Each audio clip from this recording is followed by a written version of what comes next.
You have two eyes, huh? Do you understand the game a bit?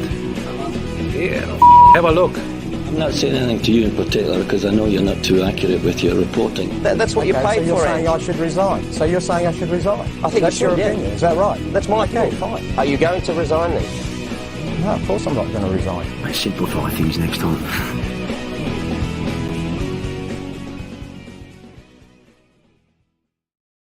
That's right. You didn't expect us. Bang on time. 7:30. The national curriculum ready to go, and the natural order has been resumed with Joey Lynch isolated against 3 New South Wales-based correspondents last week. Victoria takeover is complete. Josh Parrish here alongside Nick Debano. How are you, Nick?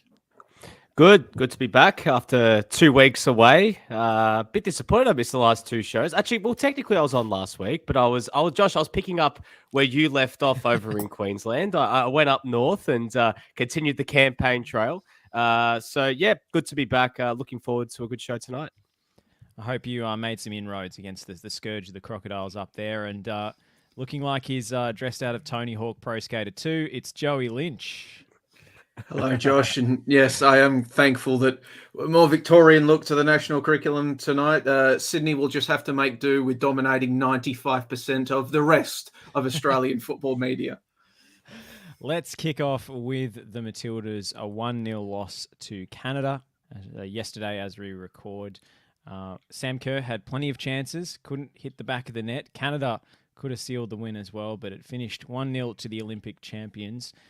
Gentlemen, your assessment of the performance, another disappointing result for Tony Gustafsson and co. Well,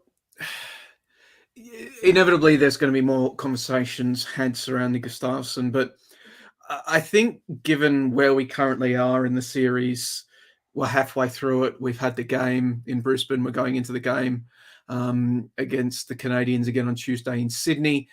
Those conversations, I think, probably better suited for next week once we've had the entire window to actually assess. So with obviously those conversations are important, and rest assured we will have them, and pressure will absolutely be on Gustafsson. But I think my biggest takeaway from this game, it's not really a new takeaway. It's something that we've been talking about on this show for a year and a half with this side, especially just the midfield composition of this team. It was wrong again. I mean, it's gotten better, certainly ever since the arrival of Katrina Gorry back into the side. And it feels like sitting in Tony Gustafsson's pre-game press conference, it feels sort of like Katrina Gorry is now one of the first names on the team sheet as a 6, as a regista. So I think that's right. But the problem is that now you've just got to figure out the rest of the midfield composition to maximize her talents. And I feel like, Josh, they got that wrong against the Canadians in this game. Mary Fowler and Emily Van Egmond, I think it's a case of pick one. Pick Fowler, pick Van Egmond, pick one of them, and then put somebody else in that midfield. I'm biased, and we'll get to who I'd put in a second, but put somebody else in that midfield so it actually functions more effectively, so that you're able to get at your opponents, carry the ball towards your opponent's goal reliably and effectively when you're not already in their half or, breaking against the broken defense because of transition. So that's my takeaway from the game. Josh, you're on mute. Just unmute myself there. Very professional podcasting. Nick, what were your takeaways from the performance? Who performed well? Who stood out? Who flopped? Well, give me a. Doesn't it feel like we're saying the same things every time the Matildas play, though? Like it's the same conversations about midfield composition. It's the same thing about, results just aren't necessarily, going in the direction that we'd be hoping for. I mean, they did create chances. They did some decent stuff. I mean, Sam Kerr tested a few times, especially in the first half. It looked like you just couldn't get one past. But in the second half, particularly, if we're talking about flops, defense was all over the place, like putting it bluntly. I mean, Courtney Nevin was very lucky not to get sent off, let's be real. Got that yellow card. In the end, was very lucky not to get a second. She didn't have her best game. If Canada were more ruthless in front of goal, which I thought they should have been, this score could have easily been 3-4, maybe 5-0. So it's a lot of the same problems. Defensively getting carved up, going forward, showing some okay signs. But in midfield, again, the same struggles we speak about almost every single time, with the same composition of having someone like Katrina Gorry sort of carrying things in terms of going forward and, two players who ostensibly don't necessarily like receiving the ball and, want to be sort of those late run kind of players like Mary Fowl and Emily Van Egmond. So the composition isn't right. It's the same problems that we've been saying for so many months in the Tony Gustafsson sort of era. And it just feels like we're running sort of the same. We're having the same conversation. You can almost copy and paste from almost every single game that we've had probably for the last year and a bit. So it's a bit disappointing in that sense. So curious to see if anything changes for the second game. But to be honest, is it really? Probably not. So yeah. Disappointing about Lana Kennedy's injury as well. Fingers crossed it's nothing too serious as well. That's a bit of a disappointing one because we know our centre back depth isn't great either. So no, Lana Kennedy hasn't been playing necessarily as well as we would have liked over the past little while. But, our depth isn't great in defence right now. We've already lost Ali Carpenter, and to lose Alana Kennedy as well. We know, how Tony G has gone in terms of selecting players and sort of how deep the pool goes with him. It sort of reaches a limit. Is he going to go out of the pool? Is he going to start to expand that a little bit more from what is already quite a shallow pool he's looked at? So, yeah, curious to see if that changes going forward in upcoming selections. But, it's the same thing every time, isn't it? What I don't understand is why Australia has called up so many players that aren't fully fit. Like, we weren't even able to fill out our full bench complement against Canada. I don't understand that. I don't understand why Chloe Ligazo is there if she's not going to play. That it doesn't make sense, and it speaks to an in-group of Matildas players who are pretty much undroppable. I'm not going to disagree with you, Josh, there. And I think that is another thing that we have discussed at length on this show, the apparent hierarchy, codified hierarchy that exists within the Matildas. But to provide the reasoning that I think has been given sitting in Gustafsson's pre-game press conference, he talked about this series marking the beginning of a new journey, a new pathway. He sought to put, his line in the sands comments that was reported on in the lead into this thing. It wasn't so much that line in the sands results now have to come. It was more line in the sands that was all in the past. We're moving into a new phase now. And the idea being that there won't be more call-ups, random call-ups. There won't be more players. Well, the net will not be cast. The idea is now to zero in on continuity and chemistry heading into the World Cup. He used the example of England's continuity heading into the Euros. Ergo, I imagine, even though these players weren't fit, the reasoning would be, if we were to ask Gustafsson that question, was because he's trying to build chemistry and consistency in his team. Whether the fact that this team is almost an exact replica of this team for the past half a decade, if not more, and they need chemistry is another question. And I agree with you. It smacks of the hierarchy and sort of some players being in there regardless, but that would be the reasoning. Just a quick one. So looking at this squad, do you guys see this, bar maybe if Ali Carpenter makes a bit of a fluke recovery in time for the World Cup? Well, not a fluke recovery, but makes it in time for the World Cup. And maybe with the exception of Hayley Rasso, Kaya Simon and Elise Callan-Knight, can you really see this squad changing too much by the time the World Cup rolls around? Is this going to be ostensibly the squad or what's selected from this core right here that's going to be going to the World Cup come next July? Well, yeah, that's by design. So basically, what we've gathered from what Tony said is this is it. Like, if you're not in the squad now, like it's going to take something incredible to get in. I mean, yeah, never say never, but that's what I took from his comments.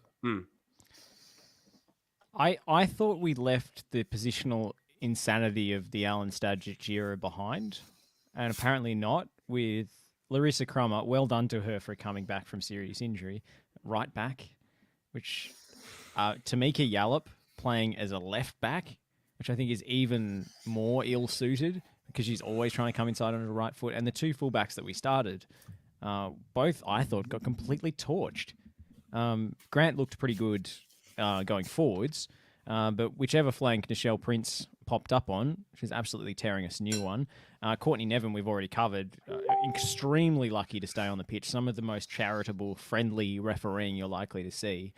And in a competitive fixture, almost certainly would have been walking. We've got serious problems there, and we talk about the centre backs. I don't think they had much help. They were doing a lot of running into channels and covering for their teammates. We've got serious depth problems, and that depth hasn't been developed over the course of the last couple of years whatsoever. And then Which when they is play, a bit of a problem. yeah, Sorry, and then go when they ahead. play. So when they play the depth, they put them out in they throw them in the deep end of the pool against someone like Spain and say, yep, go out there. It's good for you that you're going to get that opportunity when you're not easing them in. And you're making these really irrational decisions in terms of selection and where they're playing against. It's like, it's one thing getting minutes into them. As we said after those games, like it's another thing, getting battered 7-0 and your confidence is completely distraught. You're not going to get selected again for a long time. Like, what good is that? I mean, I think it's really telling when Gustafsson talks about how the previous period was a developmental one. You cast the net wide, you build depth, you hand out debuts to youngsters, all of that sort of stuff. And he cites the statistics about how many young players got debuts and how many players came into squads and came into camps. And that's indisputable. That's maths, quick maths. What you can dispute is how well that depth was actually built and how many of those debuts, both those players handed debuts, were properly developed, how many of the players brought in were properly fostered to the degree which they could be relied on as depth heading into the Women's World Cup, which was ostensibly, I imagine, one of the main purposes of building the depth. It's not just depth for depth's sake and capping players for capping players' sake. The idea is that you develop and you bring in potential difference makers and potential contributors. And it's very telling that at the end of this depth building period, now heading into the period where we're supposed to be zeroing in and building cohesion and chemistry, apparently our first choice backup at centre back is a talked out of retirement Ivy Lewick. I mean, it's not ideal. Nothing against Ivy Lewick. Ivy Lewick, good player. In fact, one could make the argument that perhaps Josh, you're on mute again if you want to interject. I'm a fan of Ivy Lewick. Like, I think she's a smart footballer. And I think, maybe I'm biased because she shaved her head for cancer and all of that sort of stuff. I think she's a serviceable football player. But it's a bit of an indictment on the depth building process if she is, like, we went through this whole depth building process and the best outcome was calling Ivy Lewick out of retirement. Yes, agreeing with Harald Zero's comment there, a developmental year in which very little proper development was actually achieved. Some of that obviously hasn't gone right. I am almost certain that if Kayla Morrison had not done her ACL and had been able to get citizenship by now, she would be a Matilda at this point. That is not ideal, obviously, but it's one of the things that, yes, Gustafsson talks about building depth, and one can't argue that A, the depth building exercise was needed, and B, that attempts were made. What you can take issue was whether it was successful or not. And that's one of the foibles I take issues with moving forward. And, I'll give a shout out to the man that we just had on the screen, Geraldo. Some of the tweets that he put out on social media in the aftermath of the Matildas Canada game. And once again, as we've said many times on this poddy, if you're not following him on Twitter, you're missing out because he's got really good football takes. But he talked about how whilst you cannot discount the problems the structural problems that have existed in Australian football, how they are very real, how they have certain challenges that have to be overcome, and it's silly to discount them. They cannot be used as a complete shield for, as he termed it, sus ball knowledge. Like, it's not a complete, like, there are certain things that are within people's control despite logistical challenges. And that's where the disagreements and foibles can come, I think, moving forward. Should we talk about the elephant in the room? The midfielder that should be playing and is never given a start? Take the floor, Josh. I think you should. Well, all yours, Josh.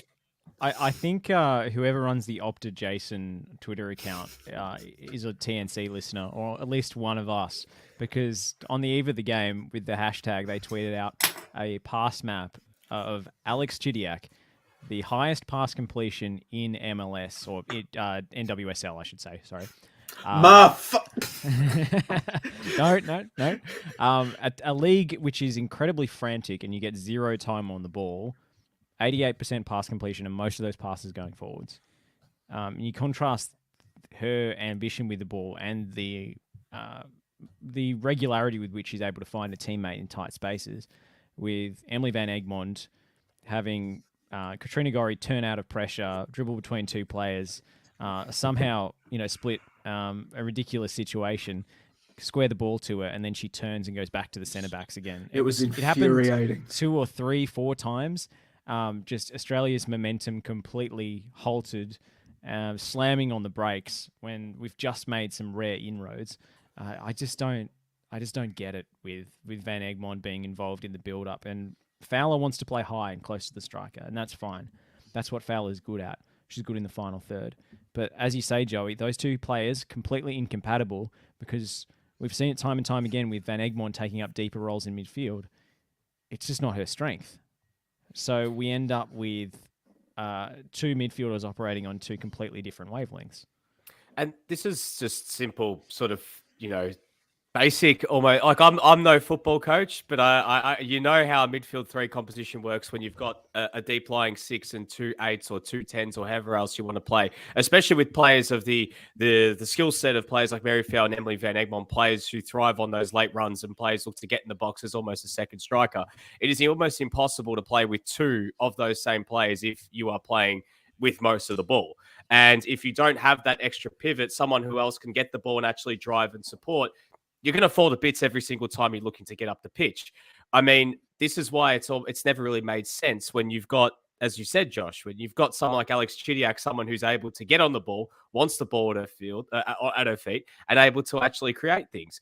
And I'm actually curious, like, does anyone have the amount of minutes she's actually played under Tony Gustafsson and in terms of these caps? Because in terms of when she had that, there was that, I think it was before the New Zealand friendlies where she got the late call up and there was all the furor after she wasn't initially selected. Then she got called up last minute in place of Kyra Cooney-Cross.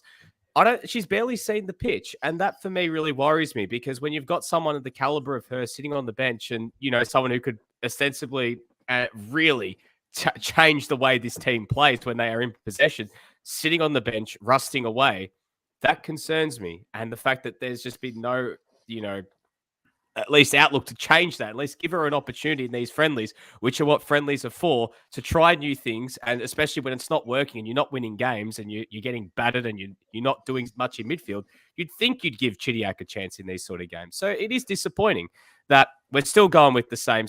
I know Emily Van Egmond has been, that's basically a rusted on part of the Matildas midfield for so many years.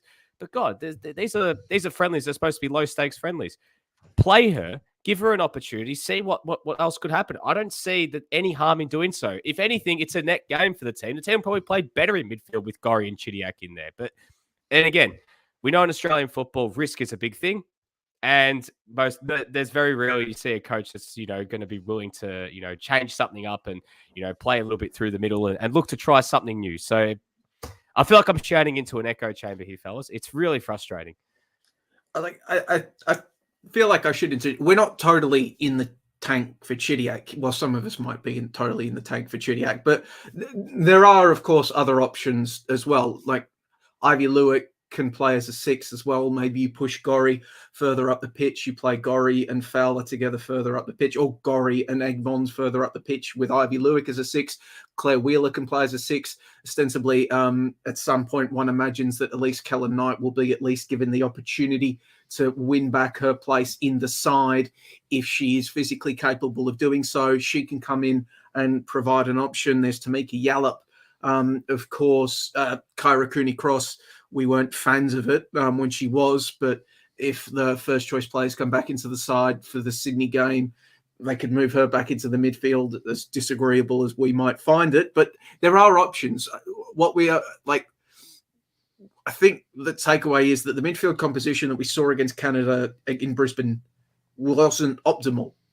So it would be banging one's head against a brick wall to just try to make it work when all signs point to the contrary, I think. And it doesn't have to be Chidiac. We obviously prefer it to be Chidiac, but yeah, there are more options. It's about.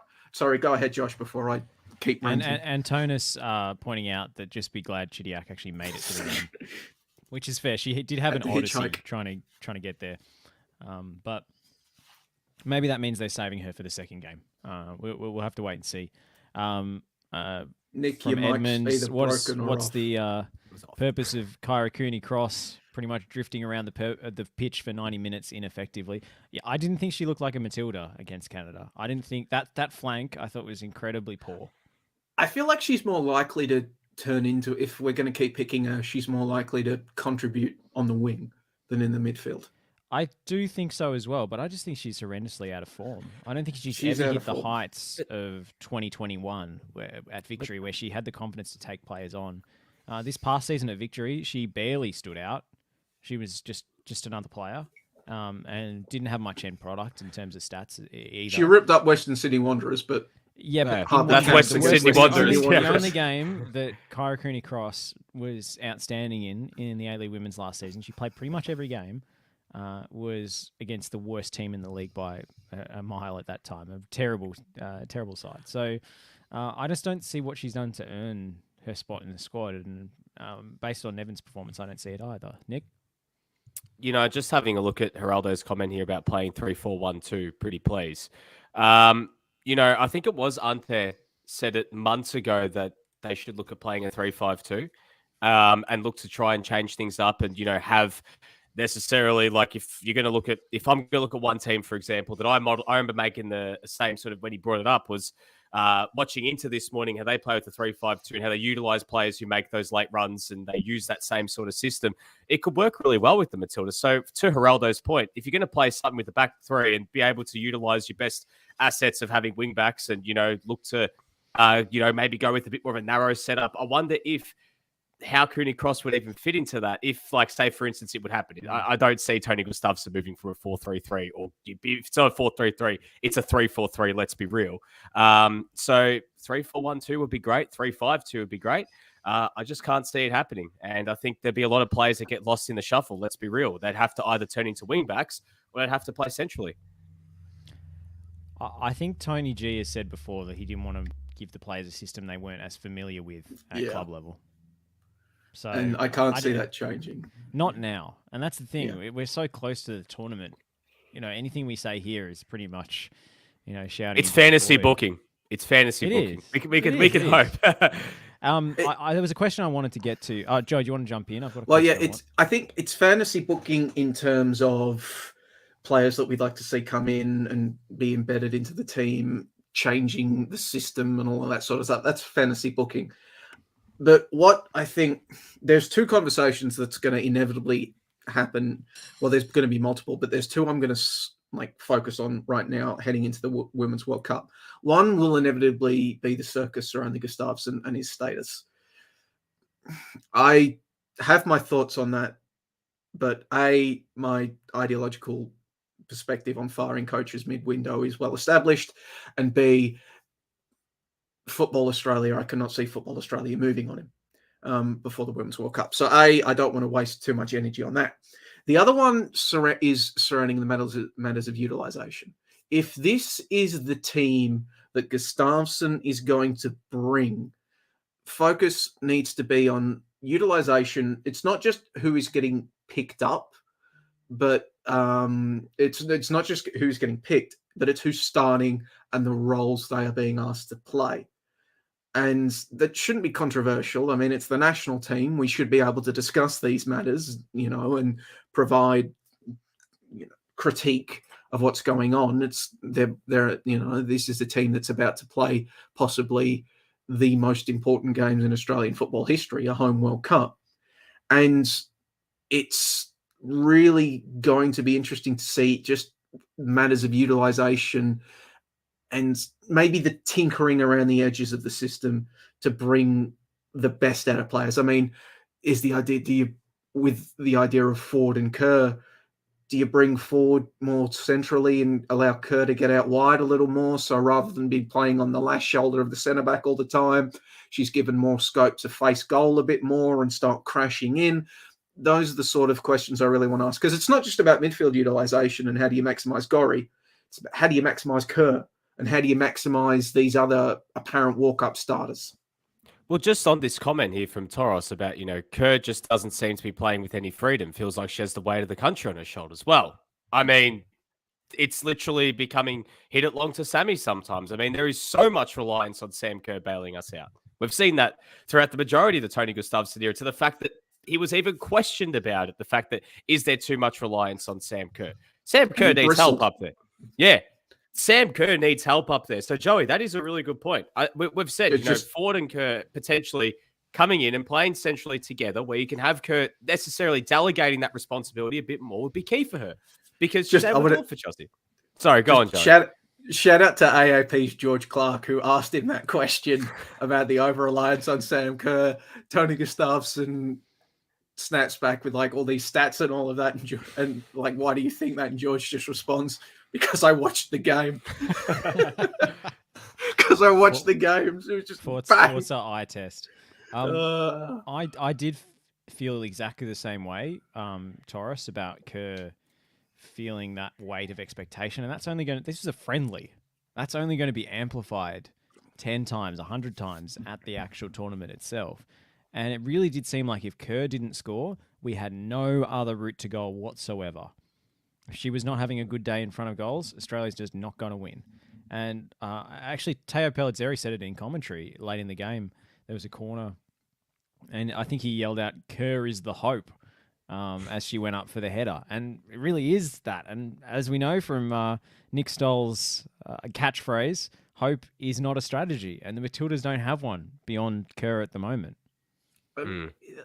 It really is incumbent upon them to maximise Kerr. I get there can be, frustrations. Like we talked about Ange fatigue on the show last week. Maybe some people are suffering from Kerr fatigue as well. But Kerr is a legitimate shot for the Ballon d'Or because of the way she's playing with Chelsea.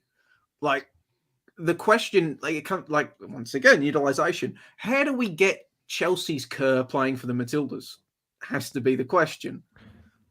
You can't just stick Kerr up front and say, go be Chelsea's Kerr. There's a system around Kerr and there are players around Kerr at Chelsea that allow her to play like that. Surely it's incumbent upon the staff to figure that out in Australia. Sorry, Nick.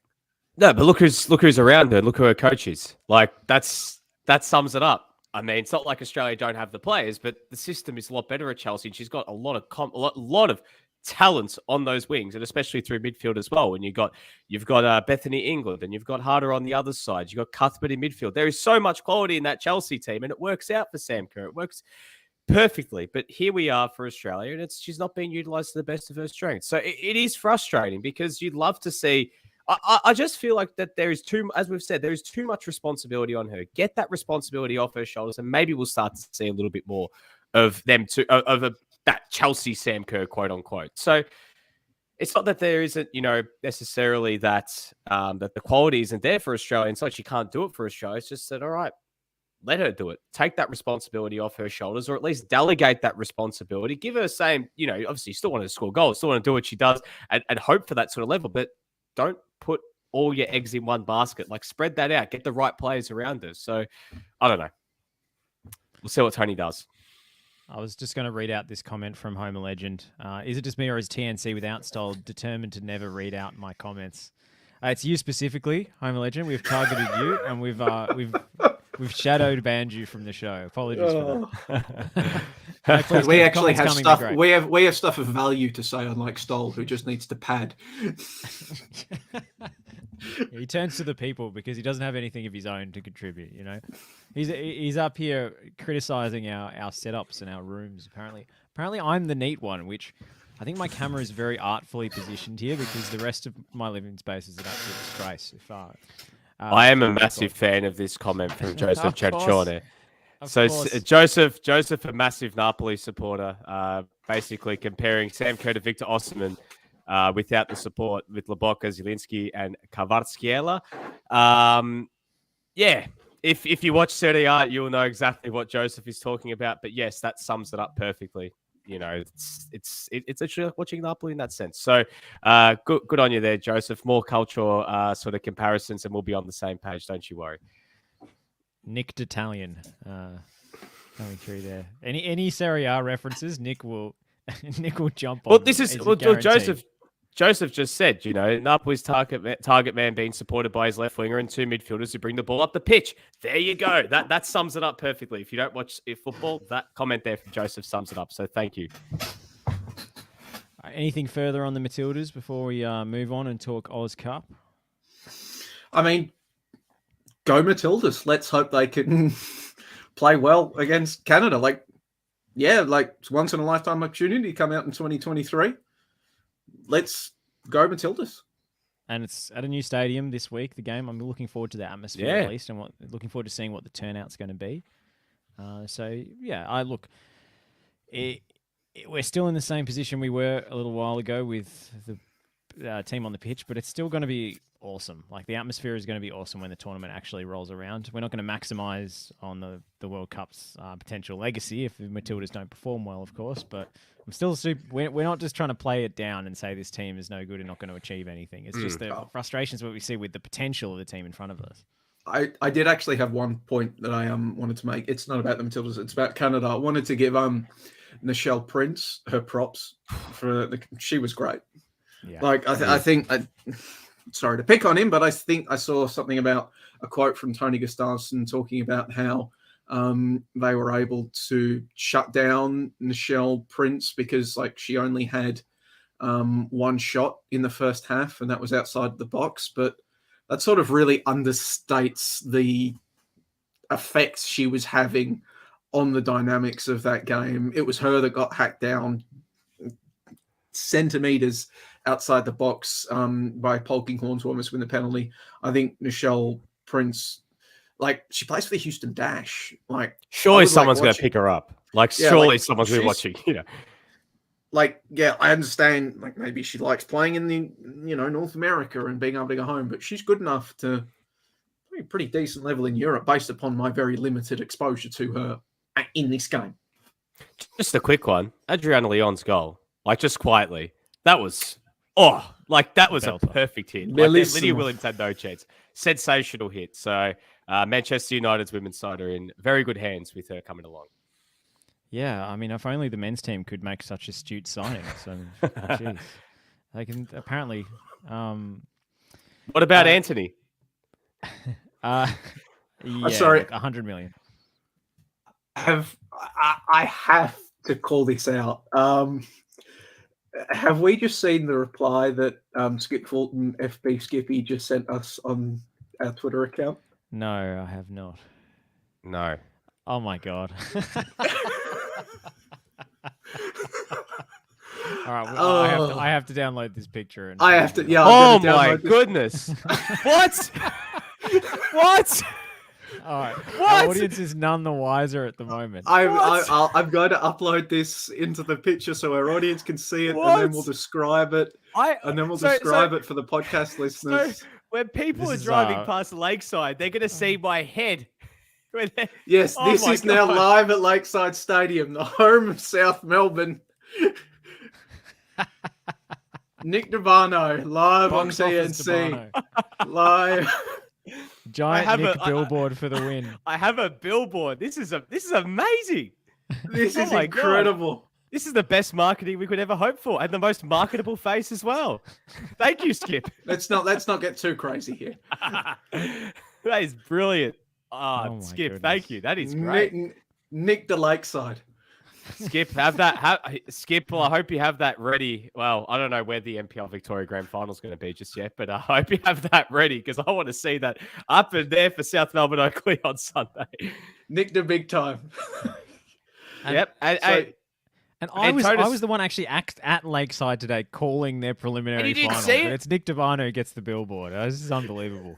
Sensation. Hey, Antonis was saying I was crying out for billboards a few weeks ago when United were in town. And you know what? I manifested it. Who says manifestation's not real, guys? Like, this is sensational marketing. This is the most marketing Australian football has had since, back in the glory days. This is great.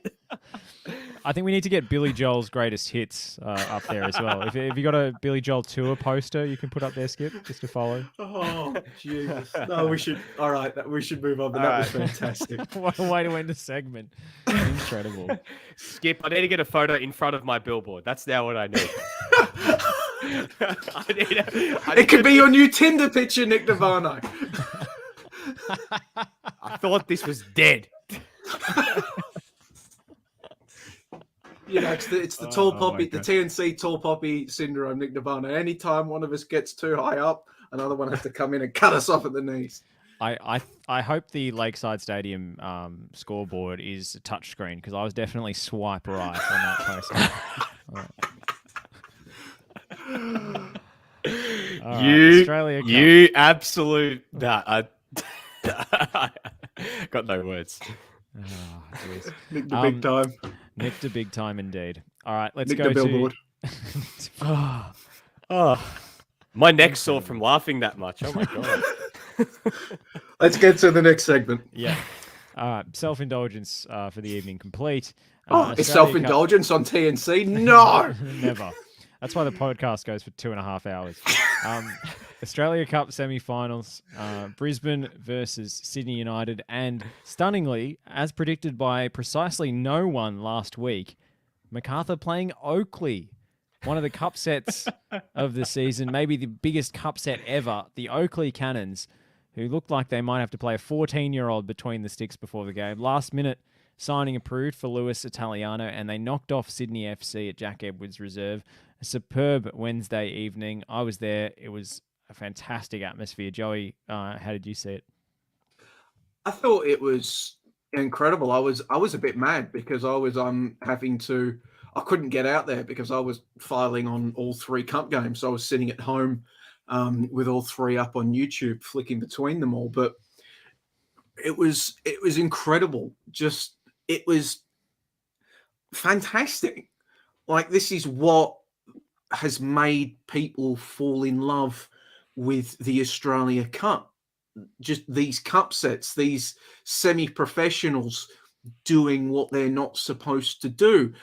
I mean, it's hard enough at the best of times, but when you consider this Oakley side gone to extra time against Brisbane City just days before this Australia Cup fixture, they'd been taken to penalties in one of the best games in the NPL Victoria, in the NPL era especially, ever, against Heidelberg United. And they were still able to beat Sydney FC 2-1, run it out against professionals. There was a lot of talk. Wade Decker, PE teacher, who'd gone from teaching at high school and driven to the game. All of Chris Taylor, from the coach on a work site, going to the game. It's hackneyed. It's, cliched.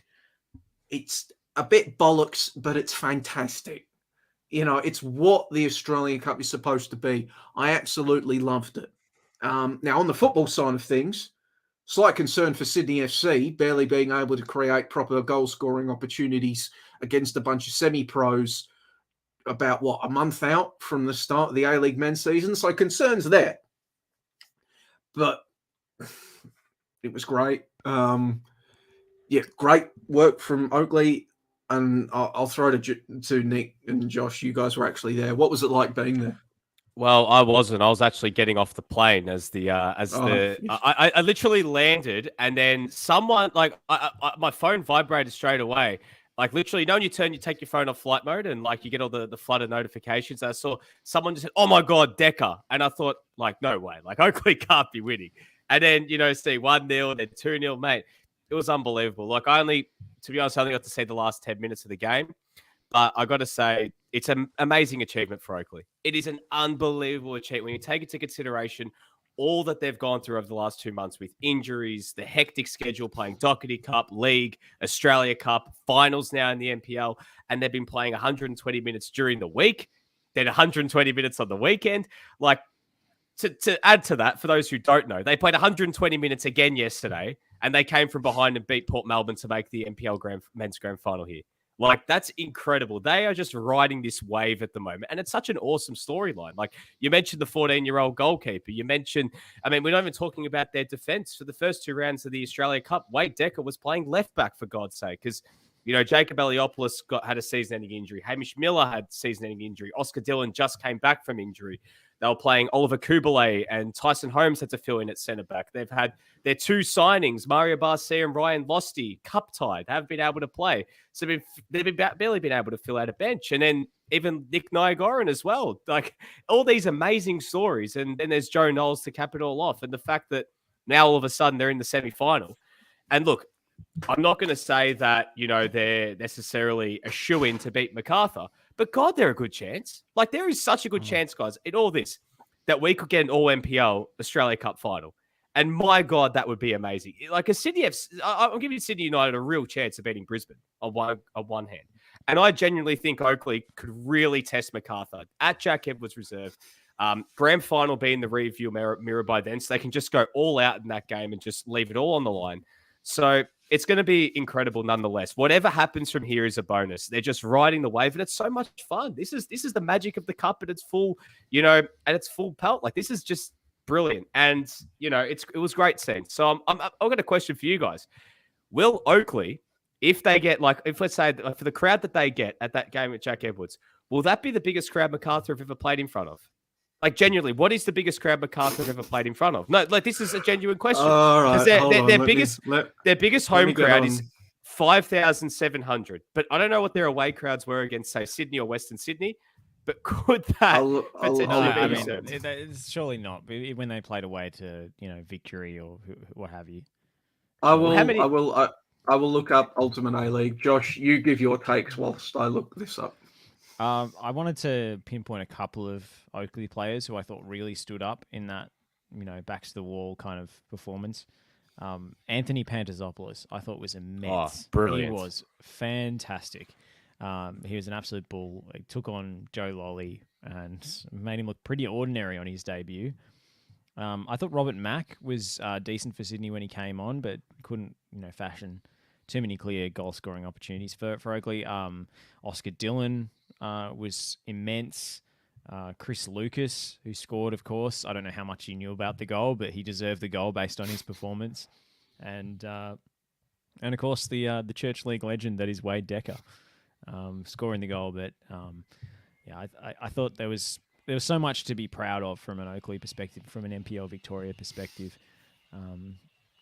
Oliver Kubalay had a great game as well, screening the defence. He does a kind of an understated role in there, but I thought he was one of his best games in an Oakley jersey. They just stood up to be counted on a night where everybody would have given them any length of excuses with which to justify that they went down 3-0 or what have you. Would have been no shame in it whatsoever, but they stood up and they really fought. And Sydney FC,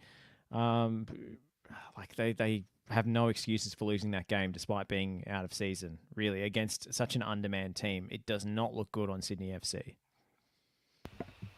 Well, I will say MacArthur's first ever game in the A-League men, their 3-1 win over... wrong one. Their first ever game in the A-League men, a 1-0 win over the Western Sydney Wanderers at Bankwest Stadium, got 10,128.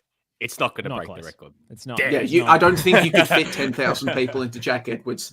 Or could you? Sit them on the roof of the grandstand or could you? in the social club. No, you could not. Not without creating a significant fire hazard, Nick Nabano. But I'm going to use that as a segue to talk about, as I said, I didn't get a chance to see it in as much detail as I would have liked. But looking at MacArthur against Wellington Phoenix, one thing that I wanted to identify, possibly, you know, for a bit of crow, but I was liking, not crow, what's the word? A bit of a victory lap. I was liking what I was seeing from Daniel Larzani against Wellington Phoenix. He was getting on the ball on the wing. He was running at defenders. This podcast has talked about at length about players being unwilling to run at defenders in the A-League men competition. Larzani was running at defenders. He was trying to force the issue. He was trying to create things. He was getting to the byline. He was winning free kicks.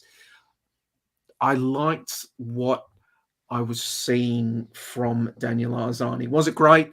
No, he faded as the game went on. His opponent started to, get advantage of these one-on-ones. He didn't last the full 90. But I saw enough to be encouraged by what I was seeing, and especially in my belief that if he gets an extended run at it, if his body cooperates, if he does the work in the gym and on the training track to put his body in a position where it can cooperate, I really am increasingly hopeful. One might even say confident that Daniel Arzani is going to have a good season for MacArthur.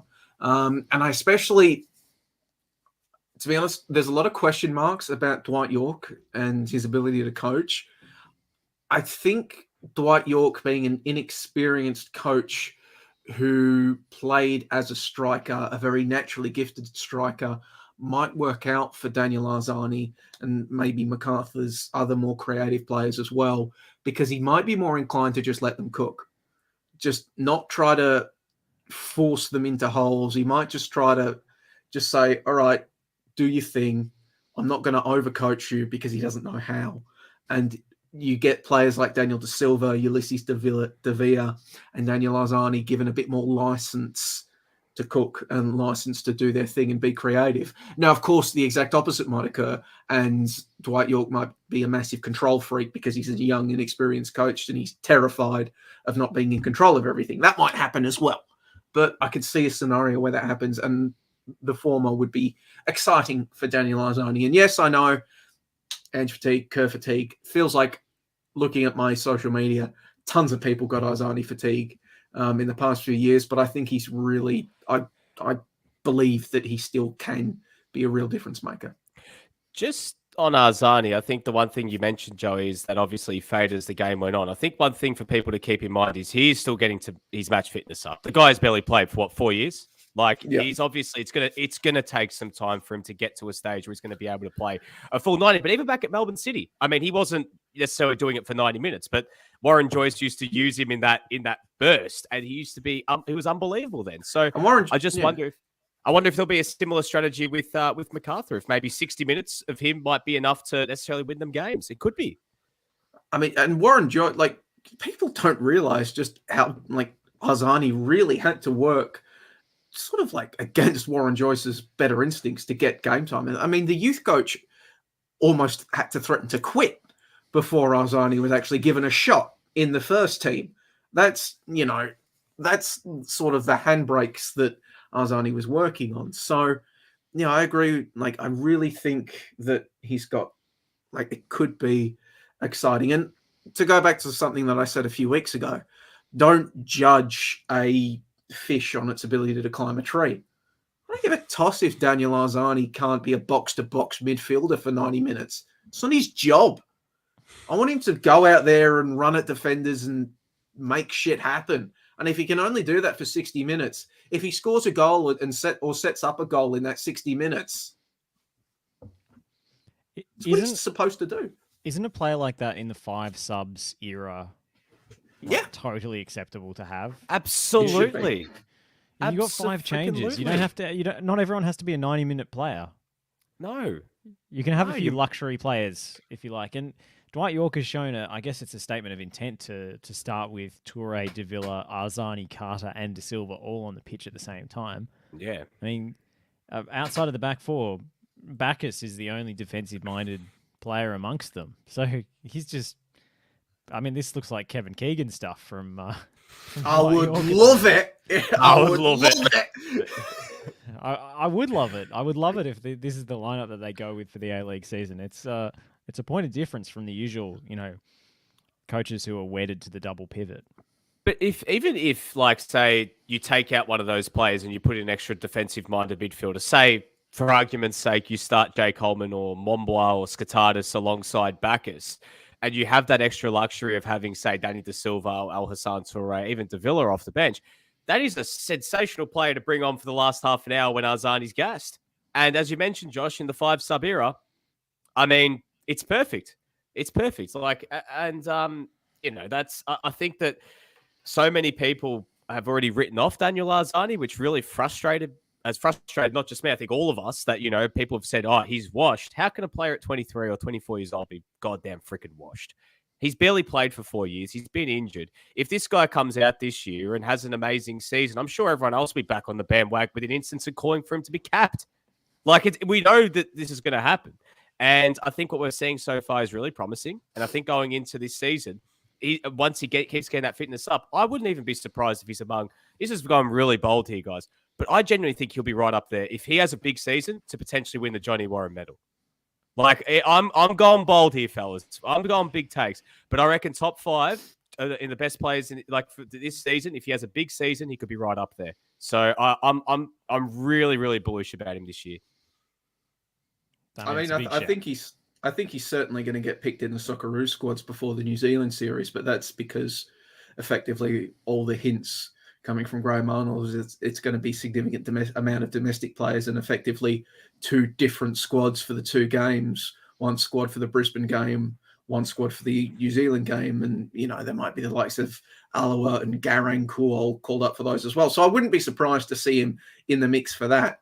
I don't think he's going to have to do a lot to make the World Cup squad, and I don't think he'll have enough time to do it. But yeah, I agree.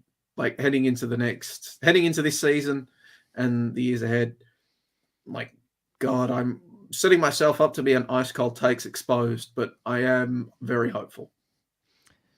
Yeah, and Arzani's still so young. We forget how young he started and how much of his career he potentially has left to go. So, if he's really going to make a splash and really be a great footballer, it probably has to start now. It probably has to restart now, I should say. A couple of questions coming in. Jim asks, will Oakley lose Joe Knowles to Brisbane before or after the Cup game? I believe I think it's after Oakley finished their Cup campaign. I think. My impression was that the Oakley season will finish before Joe Knowles goes back to Brisbane. And he could be playing against Brisbane Roar in the final. Could you imagine if Roar insists that he signs with them before if they play Oakley in the Cup final, and Roar insists that he? If that means Oakley are in the final, I'll take it. To be honest, but you know what? You know what that means? Let Nick Nyagoran cook, guys. That's what it means. I want that guy, mate. Pakura and I have stocks in that guy, so I want to see Big Nick. Big Nick up top. And you know what? What was great about this, all right? About Nick Nyagoran. Put that on a t-shirt. Big Nick up top. Don't give Run Them Memes ideas, all right? Nick to Big. In terms of Nick Nyagoran, one thing I loved yesterday is he had the hair out yesterday when he was ready to come on. And I think when he has the hair out, he's ready for a big game. So I reckon that he's like a Super Saiyan, right? So that's his final form when the hair's out. So I reckon if Joe Knowles can't play the final against Brisbane Roar and Nick Nyagoran is starting, that guy's going to go full Super Saiyan. He's going to win them the Australia Cup. So, but nonetheless, it's going to be a great occasion. Congratulations to Oakley. But I wish to talk about the other semi, guys. I mean, Brisbane Roar are through. They knocked off the Cup specialists and, of course, Sydney United as well. Can we see a Cup set there? Potentially. I mean, Sydney United scored an absolute banger in their game against Peninsula Power. Yanni Fragoyanis, just a pile driver into the top corner. And they've made a habit. He should have given away a penalty 60 seconds earlier. That's true. But they've ridden their luck, Sydney United. That was their only shot on target of the game. And they're just riding a wave. It's just lightning in a bottle. I wouldn't put it past them. I don't think they're going to outplay Brisbane by any means, but could they secure a smash and grab win? It's not out of the realm of possibility, especially on their home deck that's artificial. Well, Vince Regari, Sydney Morning Herald journalist, said this last week, that the way that they are playing is sort of set up for a lower tier side to go on a cup run. They're very defensively sound. They're very disciplined. They get numbers back behind the ball, and they are capable of going up the other end and then pinching one. It's sort of like they're using the Western United template from last season that launched them towards an A-League Men Championship. And you have to think Denza Park will be rocking when Brisbane make the trip down. I mean, I have to imagine that, the Sydney Croatia fans I mean, the broadcast was saying, I'm saying I mean too much. The broadcast was saying that 1,000 fans made the trek from New South Wales to Queensland for the game, the quarterfinal. Imagine how many will get around them for a home game against an A-League side with a potential Australia Cup final on the line. One imagines that the Sydney Croatia faithful will get out there in numbers, they'll be loud, and they will do everything they can to make Brisbane Roar as uncomfortable as possible. Now, one hopes that they do that without getting themselves in trouble and being too naughty, but it can be a real home ground advantage there at Adenza Park, especially as was mentioned also with that artificial surface. It is going to be super, super intriguing to catch that replay because the silly buggers have put it on in competition with the NPL Victoria Grand Finals.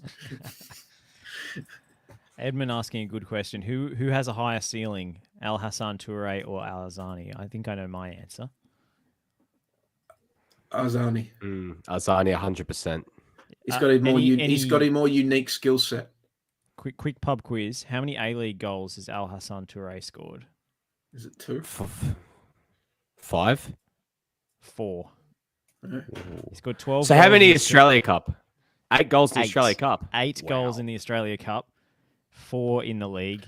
12 in 60. Can I clarify? So I think it will be easy. I think it is more likely that easier and more likely that Al Hassan Toure hits his ceiling, but I think Azani's got a higher ceiling, if that makes sense. I think it's easier to maximize the skill set that. No, it's not easy, but I think it's more likely to maximize the skill set that Al Hassan Toure has than Daniel Azani has. So Toure has the lower floor to his career. The higher floor. Higher floor, I should say. The higher floor on his career, just because of the nature of his skill set compared to Azani's. And Geraldo going full nostalgia, saying, nice to have a Sydney United Brisbane national semi-final 25 years on. It says, play it at Parramatta and bring back Wayne Knipe and away goals. Did Clint Bolton play in that game? Joey, I'm going to be real with you. I was 2, so I don't really remember. We don't even have Young Boy on. We can't be having this. Oh, no. Jeez. So, anything more on Australia Cup before we move on? Forza Oakley. I'm sure we'll talk about it again next week before they actually play MacArthur, but and we'll probably talk about it later in the NPL chat. But congratulations to them on as well making the NPL Victoria Grand Final against South Melbourne next week. Going to be a ripping game. They can't rest players for a grand final, obviously. No. But you're going all out in both. If they win the grand final, how are they going to celebrate? Because they know they've got an Australia Cup semi-final 72 hours later. This just adds to the romance of the Cup. Could you imagine if they knocked MacArthur out whilst hungover? Non-alcoholic champagne, fellas. Carlton 0. That's what you need to go with, all right? Other non-alcoholic beverages are available, not a sponsor. Yes. Coca-Cola, Sprite, Fanta. This is your moment. Mountain Dew. Yeah, you go and offer the winning team that, Nick DeMano, and you tell us how you get on. Hey, look, you know what? They can have a Sunday night. They celebrate Sunday and then back at it again on Monday. Ticker. But they'll be fine. I'm sure that this is their first rodeo. Oakley Mad Monday after winning the NPL Grand Final. I imagine they'll just go hard and play hungover. Yeah, and you know what? They'll probably still find a way to be competitive. I mean, they're playing against All Night Dwight. All Night Dwight would probably appreciate the hustle. He'll probably join them. Before the game. Just a quick one. And Lockie and I were actually talking about this. Playing at Jack Edwards Reserve, that we talked about Sydney United having that pitch being in their favour with the artificial turf. But Jack Edwards Reserve is a weird pitch. And I think that this will really suit Oakley, hungover or not, just the dimensions and the way they want to play, because it's not like the typical sort of A-League size pitch. So I've got this feeling that I reckon that, on that pitch, doesn't matter what it is, they're going to cause problems. There's something about Jack Edwards Reserve at night that just causes some weird things, unless you're Eastern Lions, because they got a point against Oakley there on a Friday night. So take a leaf out of their book. Jack Edwards, I was talking about this with Lockie the other day. It has a propensity for great games because it's so small. It's end to end all the time, and the ball just zips off Helter-skelter. that turf. Bro, It's a Daniel helter-skelter Arzani is pitch. gonna have so much fun on that pitch. Like it's gonna be like a futsal pitch for him. Like he's I don't gonna know. love it. There's also going to be a lot of physicality about the game as well. He's probably going to cop a few big tackles. And there I mean, won't be a lot of Imagine space. Anthony Pandazopoulos or Fashini going straight through. Tyson- Daniel Oh, Arzani. Fashidi's going to light him up. I know. Tyson Holmes as well. Bit of argy bargy. You love it. It's gonna be Tyson Holmes fun. will tread on the back of his ankle with his studs and then pretend he didn't mean it and help him up. And you then, know, he's the Tyson master. Holmes will say he got fouled, and then he'll win a free kick. See, this is what you don't get on other podcasts. We can tell you the shithousery tactics of the teams before they happen. Hey, I say that with affection, by the way, for Tyson Yeah, Holmes. That we was love- we love exactly what I Tyson. was like as a footballer. It's just best friends with the referee, but actually doing incredibly dirty stuff behind play that nobody noticed. So, let's move on. Joey, you wanted to talk A-League Marquees because the big Marquee fund, the big sugar hit strategy, in Danny Townsend's words, I must hasten to add, has not exactly come off in spades. Lewis Nani, obviously a fantastic acquisitions, but Charlie Austin, I guess you can lump into that category as well. His NRI score continues to be a matter of debate, as does Mario Balotelli's, but that's a story for another day. 8. This is apparently a 3-year campaign and not to be judged in this offseason. Yeah, that is the line coming from APL CEO Danny Townsend. Spoke to him last week. And indeed, yes, we are in a 3-year Marquee strategy. The sugar will continue to flow for at least the next 3 years was the actual line. Not just 3-year strategy. It was at least 3 years. Obviously, the reason I was asking him what the go with the Marquee strategy is, as you said, Josh, they've only been able to land Nani.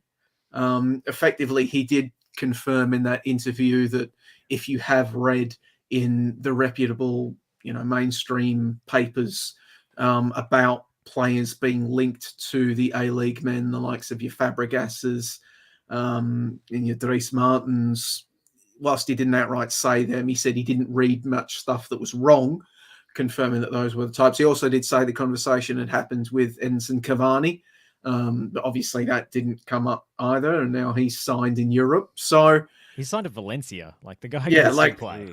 Yeah, exactly. And I think effectively when analysing this sort of situation, there's two different things that you need to analyse.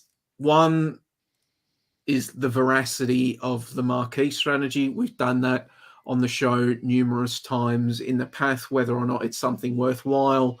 My position was that I'm fine with the Marquee strategy as long as it's not coming at the expense of all the other shit that you're supposed to do. Basically, eat your vegetables first and then have your sugar. But the other avenue of analysis is, okay, it's obvious that the APL is doing this. So casting aside your own feelings about the veracity of a Marquee strategy, you analyze, is the APL doing a good job of putting in place their Marquee strategy?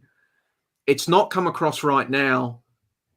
And I think they sort of have to make this a multi-year strategy now, because I think they have gone out into the market and they have seen, oh shit, this is really hard. Like, these players are Marquees, needle movers for a reason. Like, you need a perfect storm to bring in a player like Nani, to bring in a player like Del Piero, to bring in a player like Keisuke Honda. A lot of stuff needs to go right. And they've struck out on a number of different players. So the strategy has to be there. You can't just enter into this thing and decide to abandon it after one season.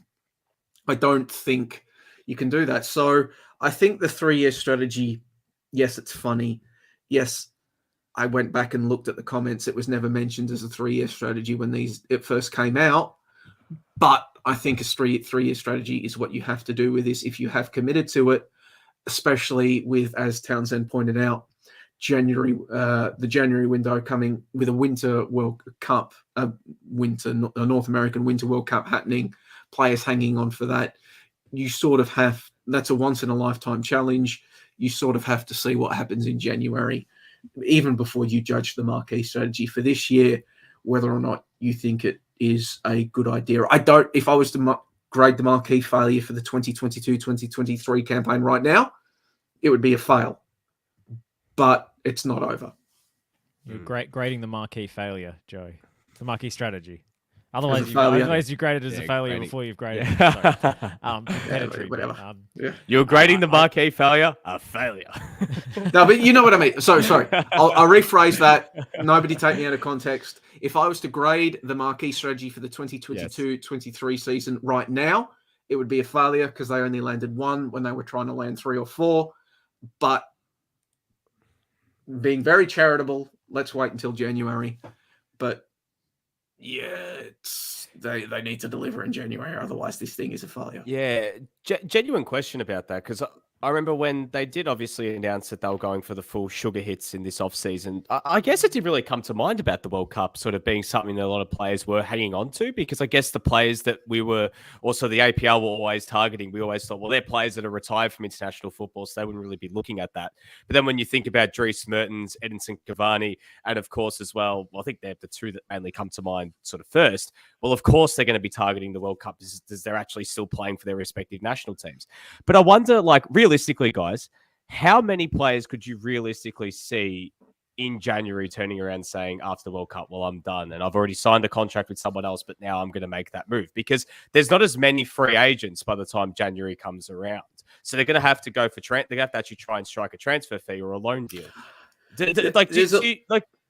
do you guys see that? I mean, there's also mutual terminations that might come into it. It's very rare, though. Very rare. And some people are on short-term comments. Keen on the mutual termination as Australia. We have a unique fascination with that particular arrangement. I mean, somebody like a Luis Suarez only signed a contract till the World Cup, so he becomes a free agent after the World Cup. So, it's going to be difficult. And like, there's still free agents now. Like, is it Juan Mata remains a free agent? Mm-hmm. I think Aaron Lennon's a free agent. He's got that EPL NRI. I'll just put up a whole list of players. Yeah. So there's a few. One of them being Daniel Sturridge, lol. As if anyone would go in for him again. Imagine if Perth said, Daniel, we know last season didn't go so well. How about a do-over? How would you like to come and back up Stefan Kolikovsky?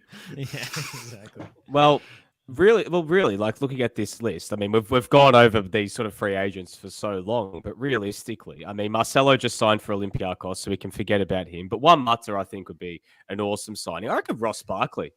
Like, I'm talking Premier League NRI. I think he rates quite high. I don't see someone like Jason Denayer or Dan Axel Zagadou at still quite a decent age. Dan Axel Zagadou's like 23. Like, he's being linked to Roma, for God's sake. So like, there's no way he's coming to Australia. But I mean, someone like Danny Drinkwater's not going to move the marker, but he's got NRI, I guess, and so does Aaron Lennon and Ben Arthur. I mean, Ben Arthur's been linked with the A-League for God knows how many years now.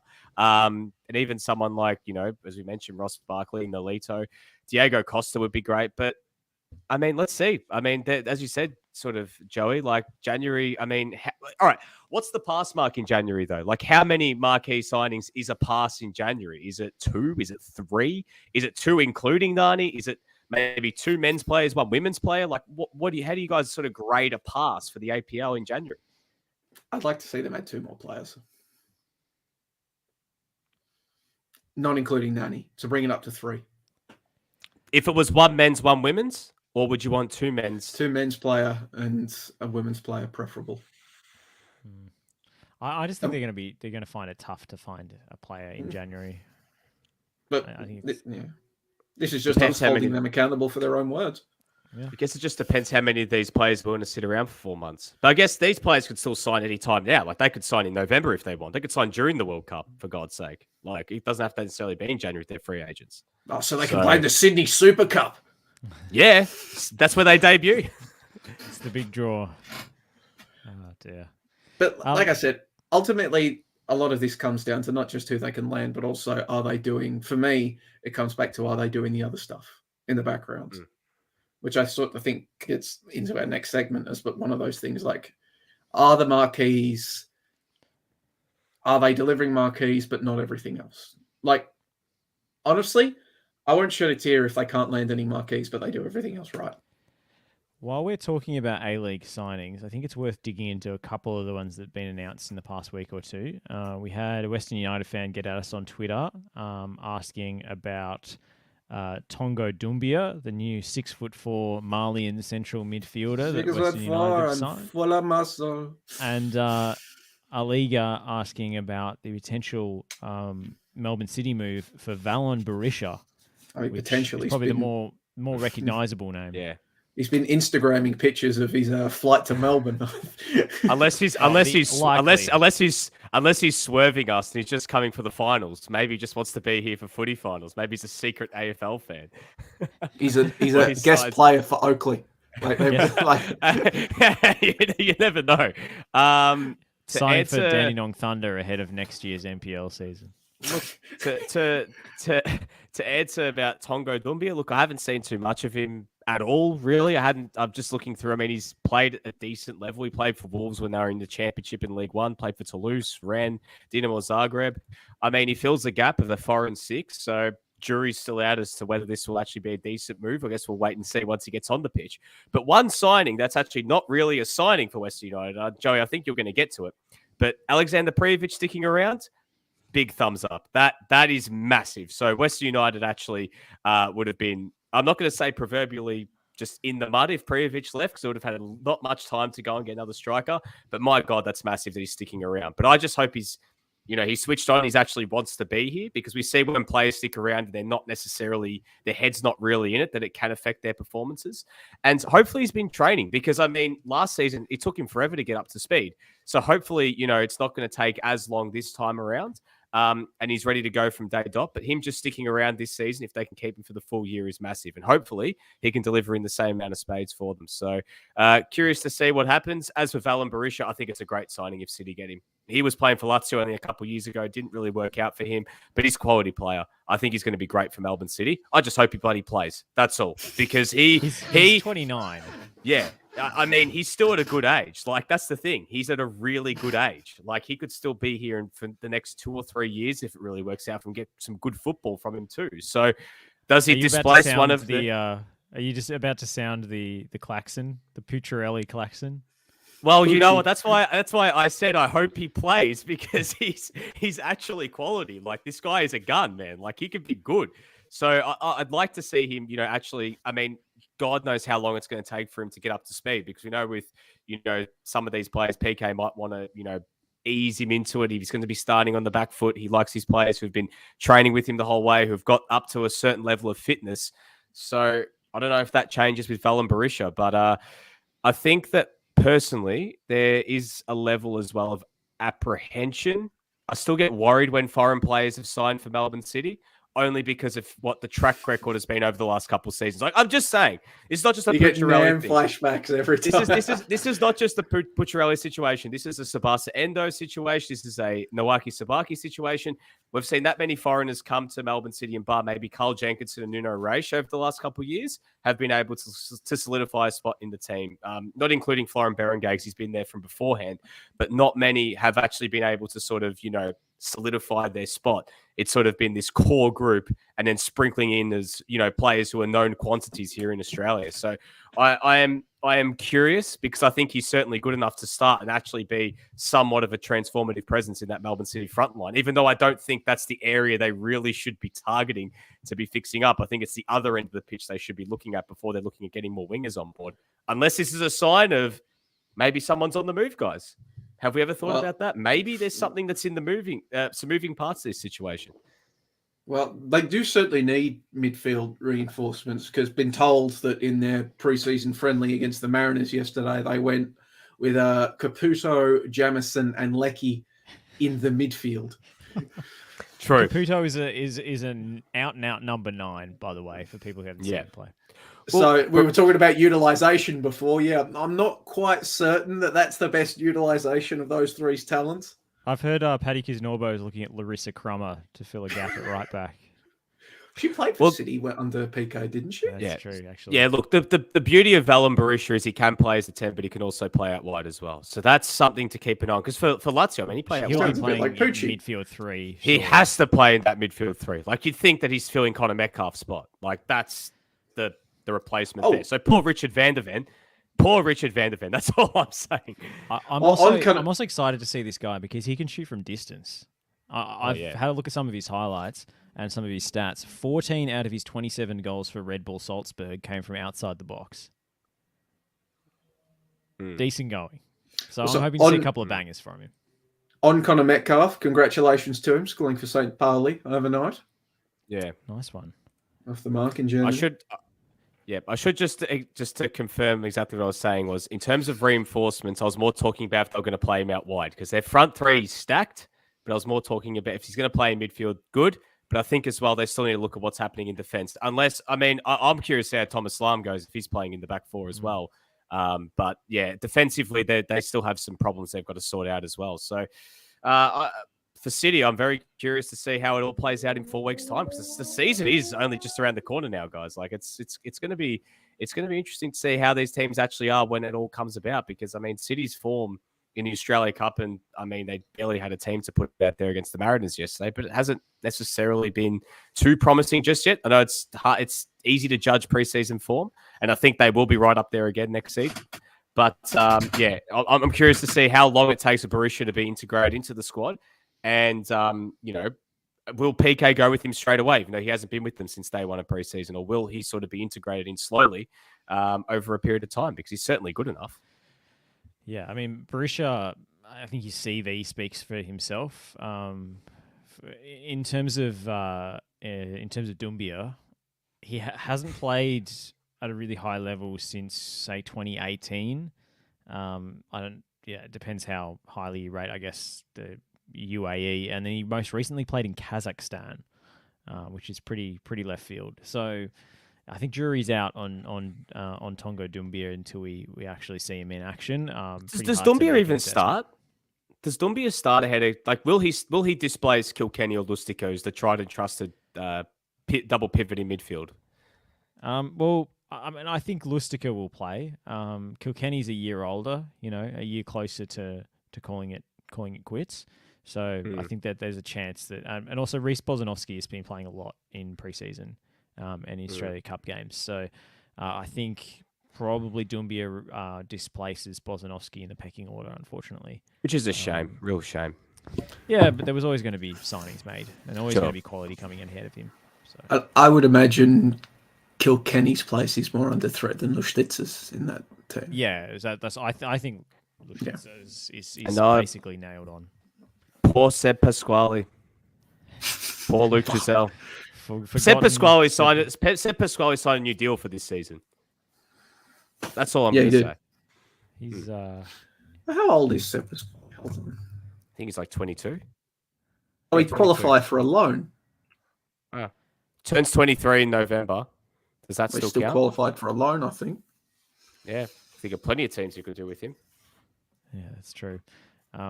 Maybe Sydney based on their performance against Oakley the other night.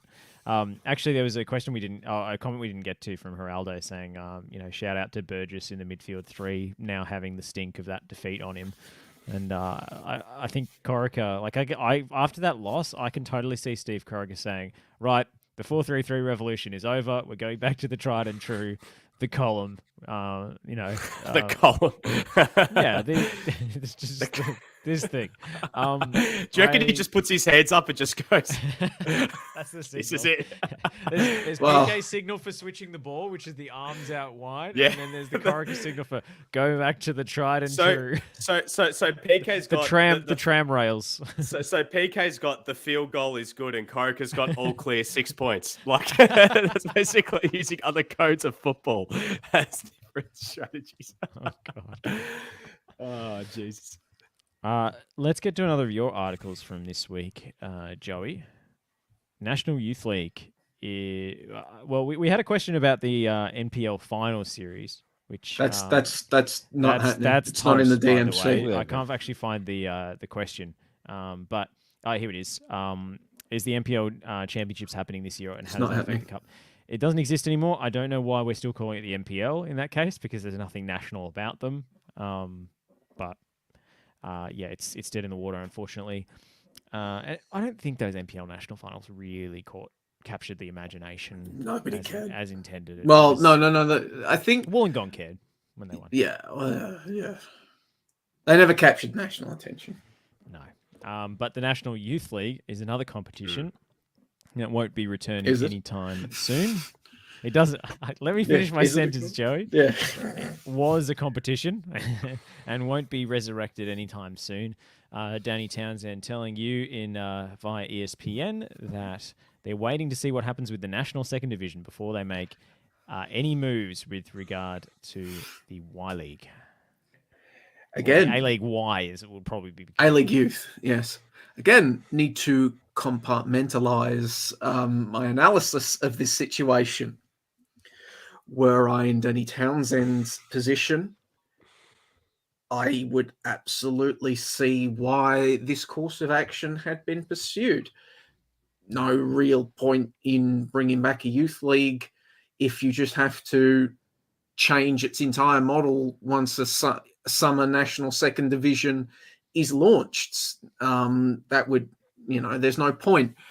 The risks involved, again, speaking from Danny Townsend's perspective, I can see why you'd want to wait and potentially have the conversation surrounding including A-League youth sides in the national second division.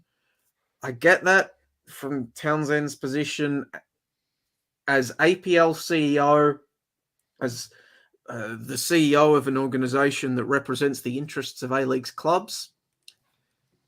Understand that. And I can understand where the narrative that he fashions coming from around this is best for development, it's best for producing young talent for A-League's clubs, ergo it's best for producing talent for the Socceroos, which means it's best for producing talent for Australian football. I can see how he's constructed that thought process. I get it. So from an analysis of Danny Townsend doing his job, Danny Townsend is doing his job, and he's probably doing a good job in that sense, looking after the interests of the APL. Now, yeah, I'll let you guys go before I get to the other parts of what I was going to say. Otherwise, I'll go for a while. I think this is a classic example of what Teo was talking about last week, which is putting something in the too hard basket by way of throwing the responsibility back to the other governing body. So the APL and Football Australia are so good at telling us what they're not responsible for and slinging something back over the fence. And this is another classic example of that, which is, well, we can't put an A-League youth league, a Y League resurrection back in place until Football Australia definitively tell us which teams are going to be in the National Second Division. And it's just, I think it's an abdication of responsibility, and I don't think it's a realistic chance that A-League youth sides will initially be included in a National Second Division. I just don't believe that.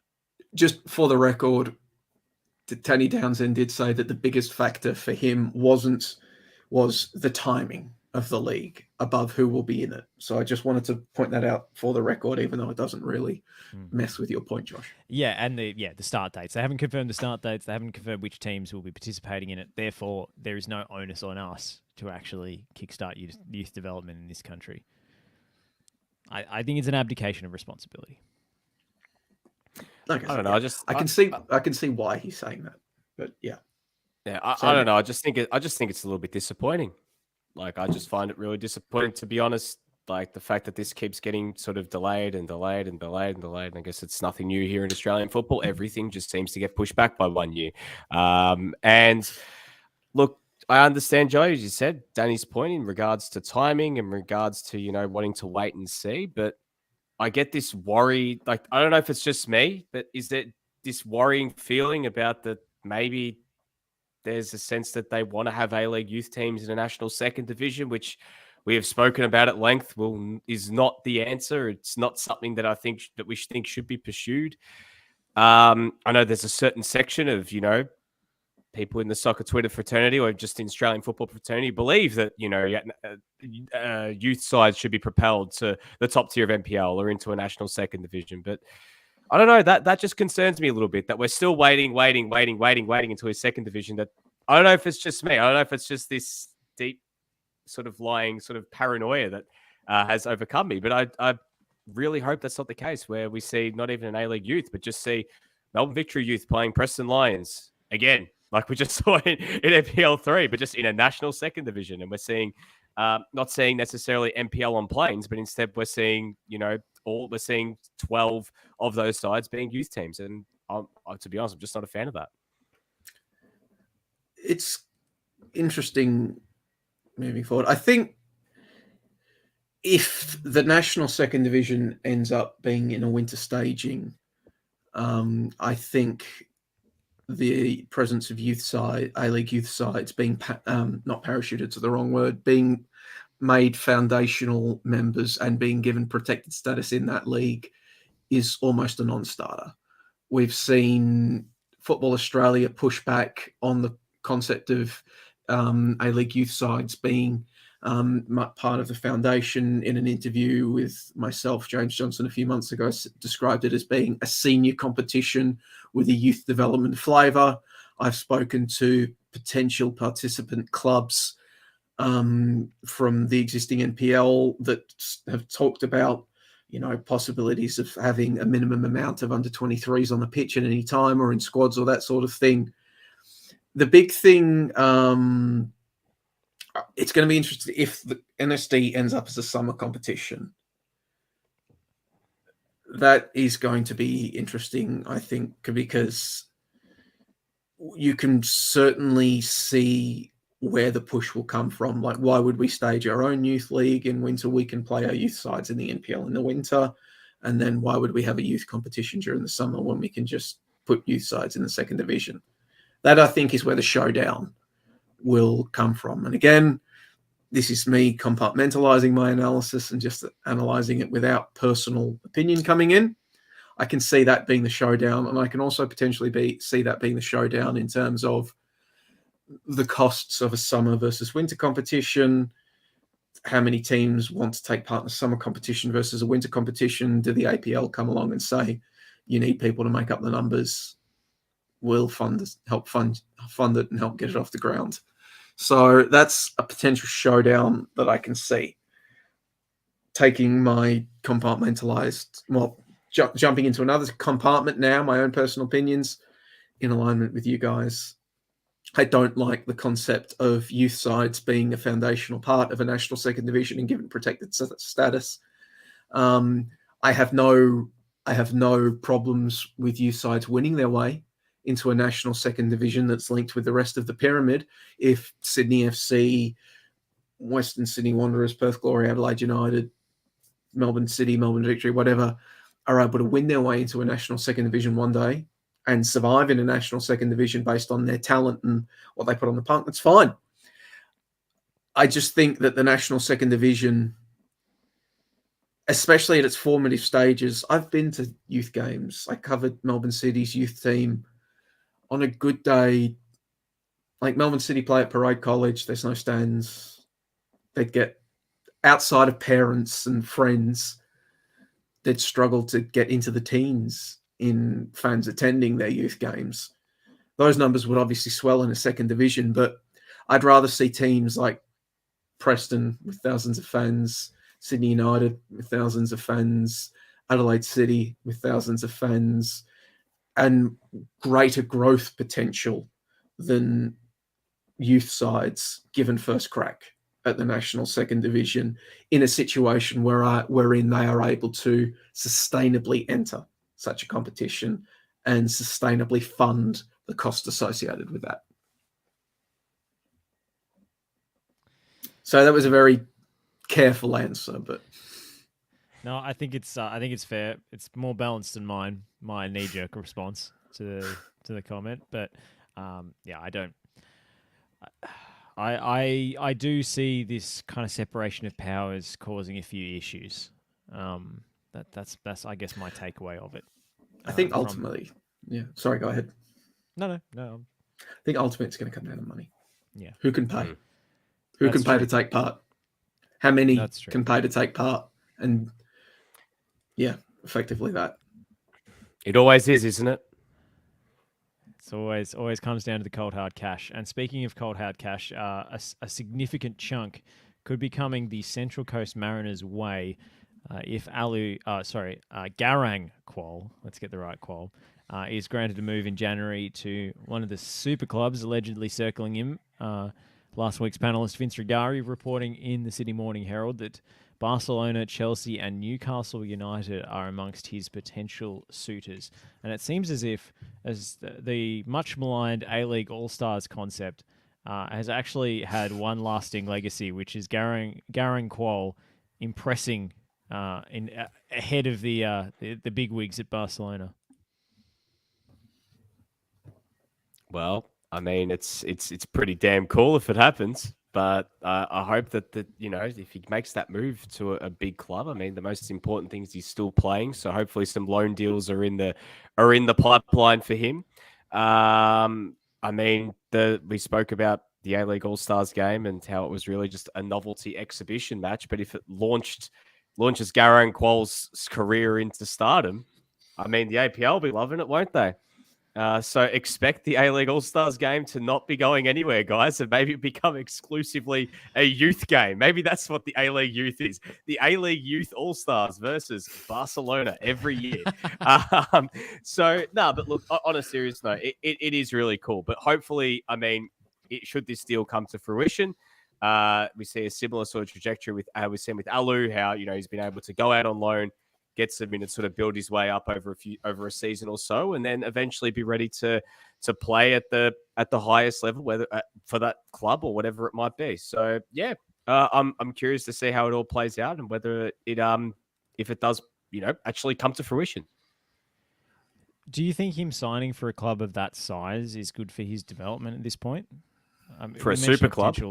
We mentioned his potential loan move. Could be in the offing. I guess being in that environment, even if it's playing with the second team, could be beneficial. I envision him staying with the second team for a while before getting a loan out. I mean, it's very exciting to see him linked with super teams, but it's no guarantee of success. No. Like, he's got to pick the right situation. I mean, there's a few players in the NPL that are former Chelsea youth prospects, former Premier League youth prospects, former La Liga prospects. It's just because you're on the books at a super club doesn't mean you've made it. Like, these super clubs, let's talk about 7-figure fee and all of that sort of stuff. Some of these super clubs actually can afford to just throw away a 7-figure, transfer on a prospect and have no qualms about just moving on from them at a moment's notice. Like, a 7-figure fee for a Barcelona or a newly cashed up sports washing project in Newcastle United. Sorry, that's exactly what it is. A sports washing project is a 7-figure sum to them is not the same thing as a 7-figure sum to an Eredivisie club or even a mid Serie A club. Like, well, I wouldn't say Barcelona are exactly rolling in money at the moment. I mean, they'd be lucky if they could register Garang Qual's wages on their books. but you know what I'm getting at here? Like, a 7-figure sum is not equal for everybody. So just because it's a 7-figure sum to a super club is no guarantee of success. I remember speaking to agents and coaches about all of this stuff. The biggest thing that you want when you're transferring to a foreign club is investment. You want them to actually be invested in your progress to the senior team, whether that's through a transfer fee, whether that's through a sell-on fee that they can attract for you in the line, something like that. Like, it's always preferable to go to a club for a fee rather than on a free transfer. It's always preferable, those sort of things. You want the club to actually want you to succeed as a matter of principle, not it would be nice if you succeed. So that's how I foresee this. Sometimes you get paid more if you go on a free, to be fair. But sometimes you get a big signing bonus. But, Yeah, no, which is I great, take but your you've point. got to I take your balance point. that up. Yeah, like, and it's a career. Secure the bag. Yeah, And for the Mariners as well, they've got dollar signs it's in their amazing. eyes at the moment. I bet.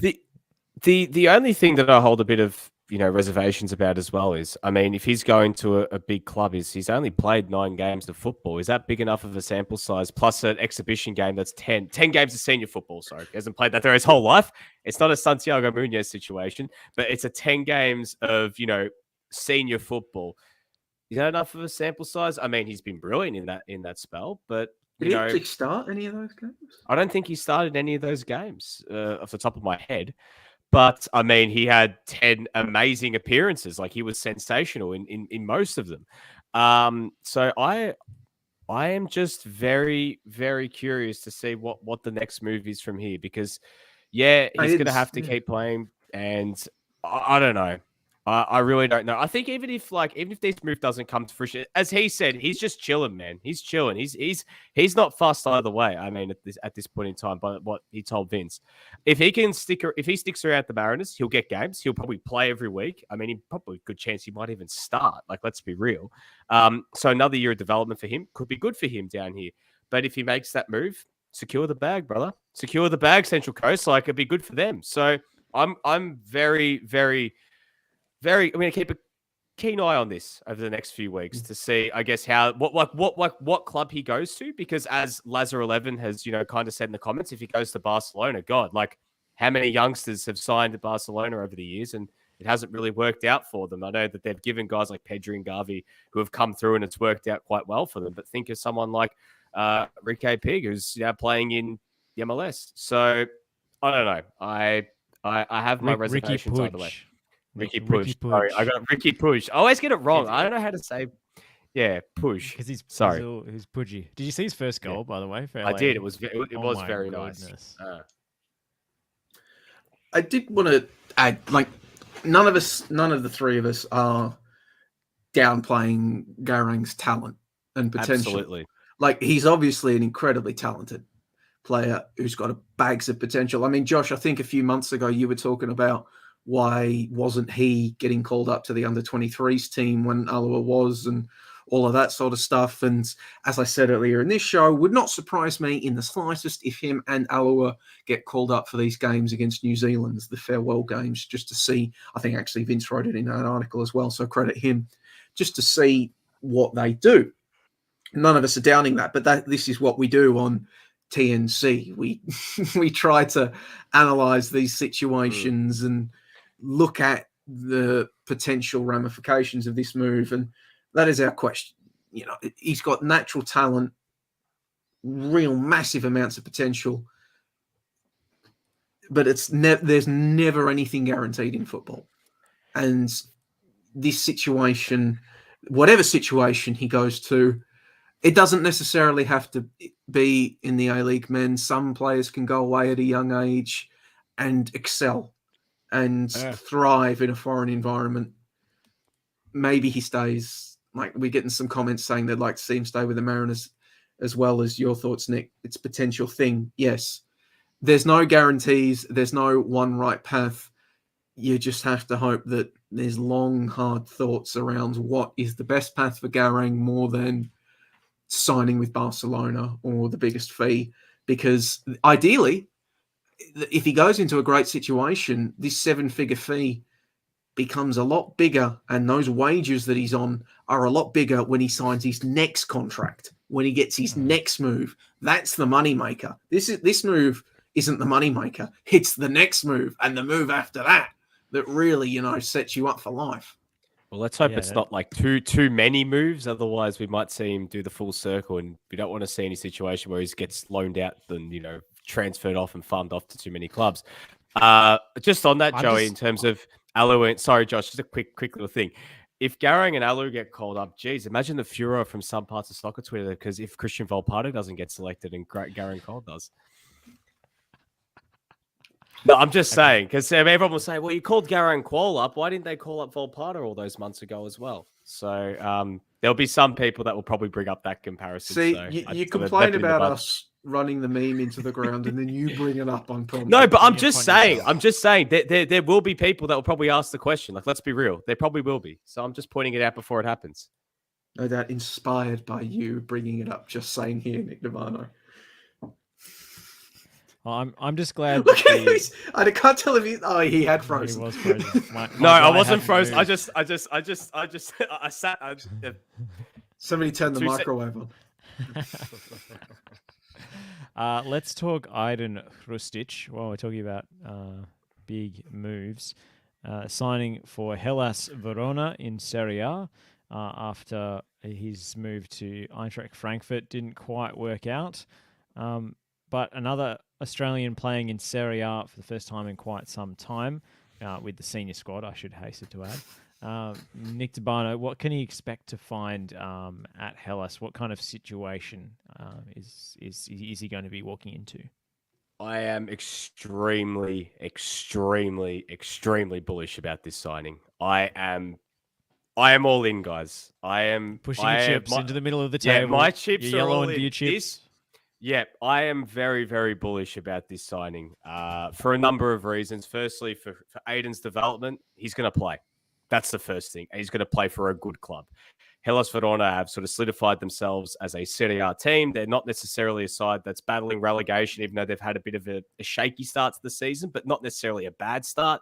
They pushed Napoli early in the season, but they've been lacking a midfield presence. Ever since they've moved on from Igor Tudor to Gabriele Cioffi, they've gone from playing 2 forwards to now playing in 5 in midfield. So they've gone from, playing 2 in behind Giovanni Simeone to now playing a flat 3 with 1 6 and 2 8s. And they've looked a little bit shaky in there. They sold Antonin Barak to Fiorentina, which a lot went through him.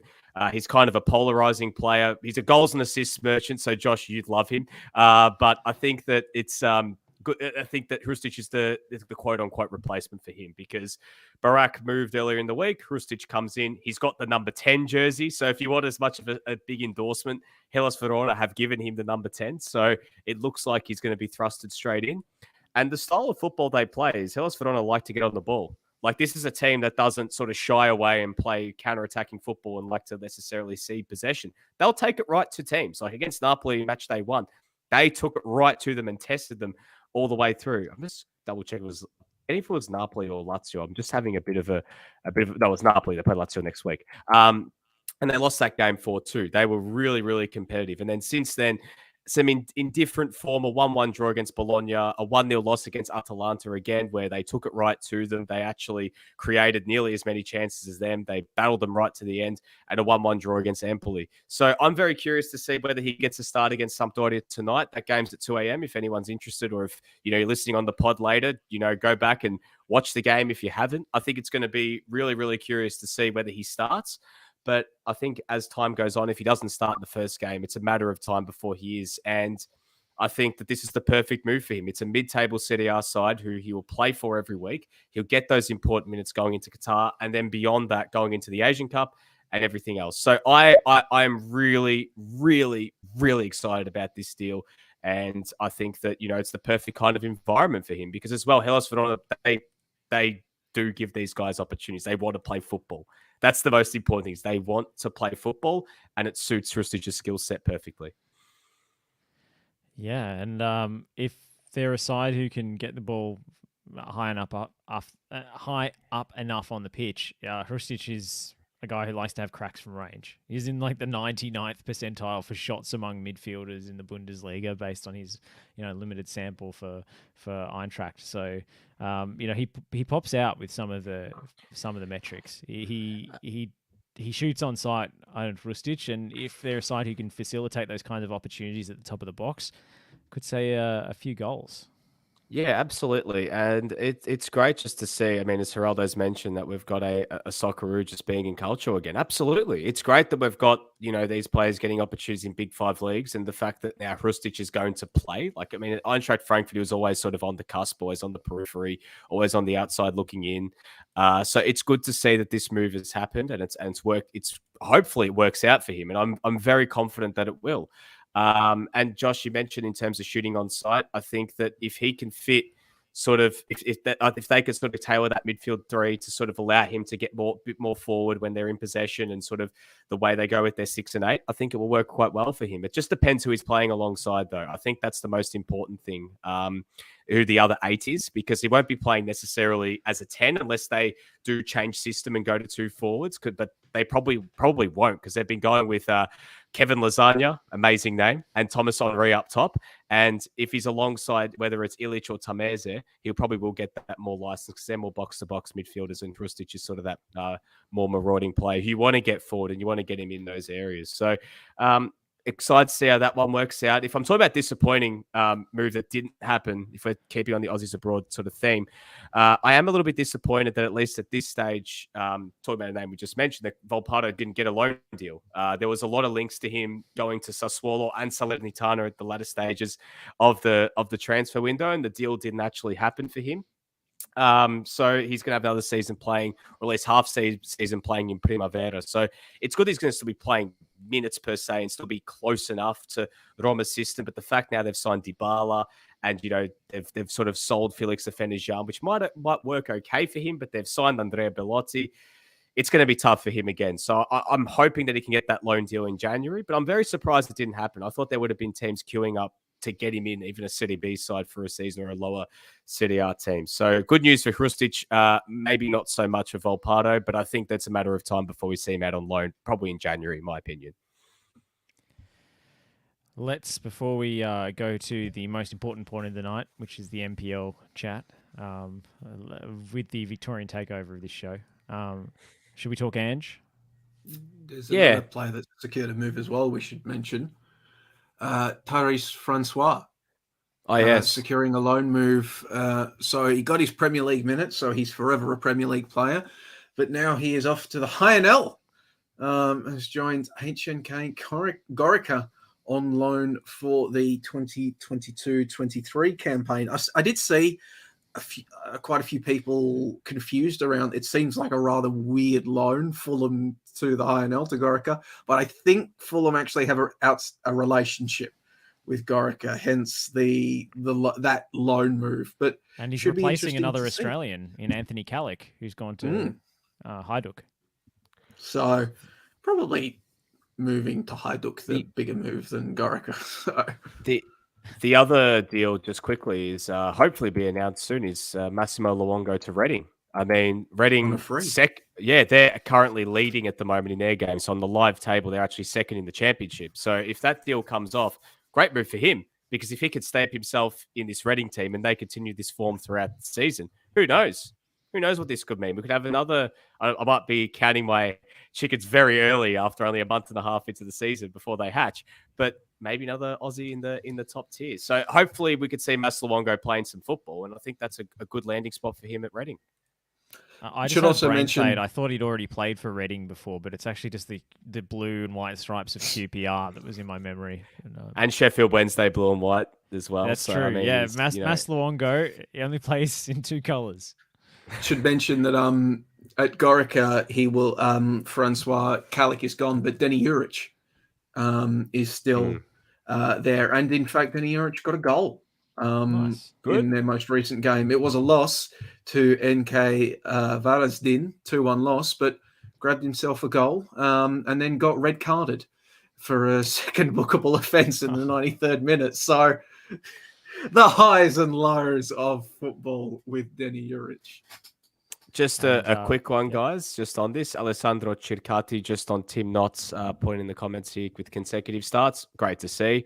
As for before, again, people ask about capping him. He's in a similar boat where he actually wants to test himself, at least for the time being, in the Italian youth setup. I'm sure if there was a conversation about capping him, that, there might be a chance for him because of the centre-back depth at the moment. So something to keep an eye on. But good on him that he's gotten a couple starts for Parma in a row in a team that, have ambitions to be in Serie A next season. So I like that. I really like that for him.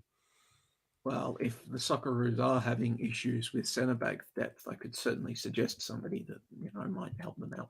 Oh, I know exactly who you're going to go. You're going to go to the worst career for this one. Certain Korean-based defender, towering centre-back by the name of Alex Grant. No?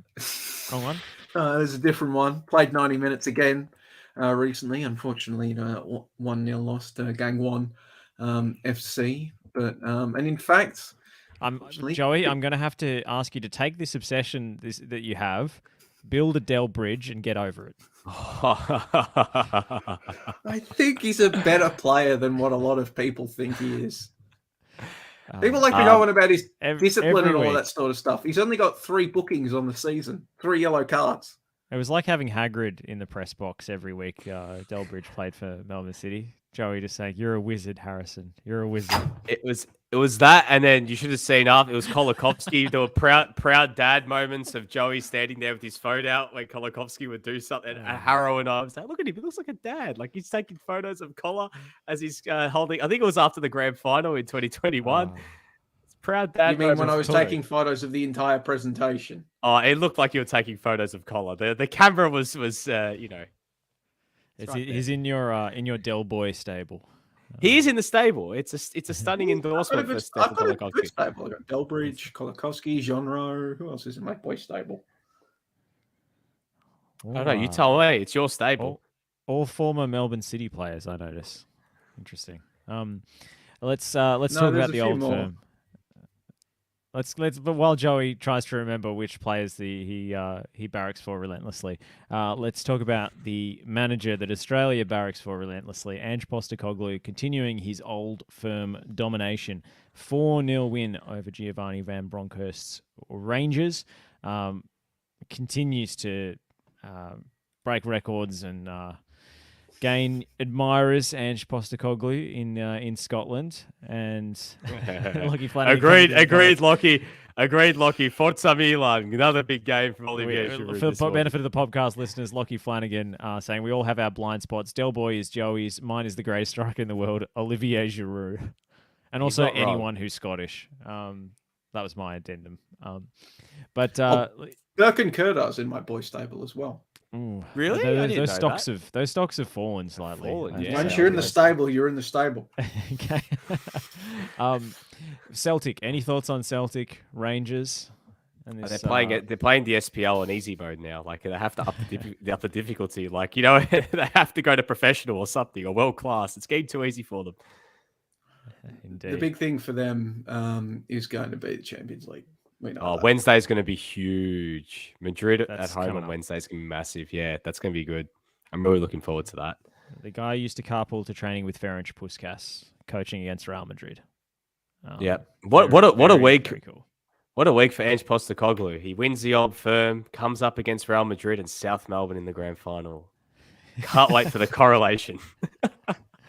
If only a certain team could have held out for one more minute in their last match of the season to complete the trifecta.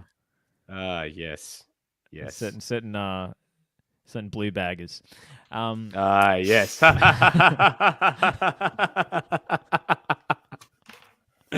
have been absolute Postecoglou stomps. If I speak. Oh dear. I think we need to get the Nick Billboard out after that. It was so on brand. Am I allowed to have Max Burgess in my boy stable if he's also in several other members of this show's boy stable? I don't think you have a majority stake. I think Nick Stoll is in on the ground floor there, unfortunately.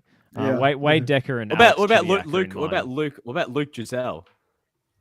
Yeah, no, he would be. Who else would be? Like he's saying, it's only a matter of time until Ange Postecoglou's Celtic run into the buzzsaw that is Tynecastle's green and gold army. Green and gold? I thought they were maroon. Yes, but they've got a lot of Australians. I think the point. Joseph saying Roundtree the greatest Carlton collapse since the NSL folded. Brilliant. Brilliant. Ryan Scott's in the boy stable. It was Carlton, I think Ryan Scott has got the highest approval rating of any player in the A-League, perhaps. I remember us watching along and Western United and Jamie Young playing fantastically, and you just sort of in the background, shit. I remember there'd be some games we'd just be Jamie Young would pull off all these ridiculous saves and be another week further away from Ryan Scott minutes. I don't know if Nothing he's in- against Jamie Young, but just we want to see Ryan Scott play, man. He's in the boy stable and he's on the good bloke index right up the top. So Hey, well, he wins the best clubman every year at Western United. They may as well just rename the award the Ryan award Scott, after him. Ryan Scott and- Memorial Award. And of course, Comrade Holleran is in all of our boy stables. Yeah. So I've got a bit of breaking news, which probably segues into our final segment of the evening, MPL chat.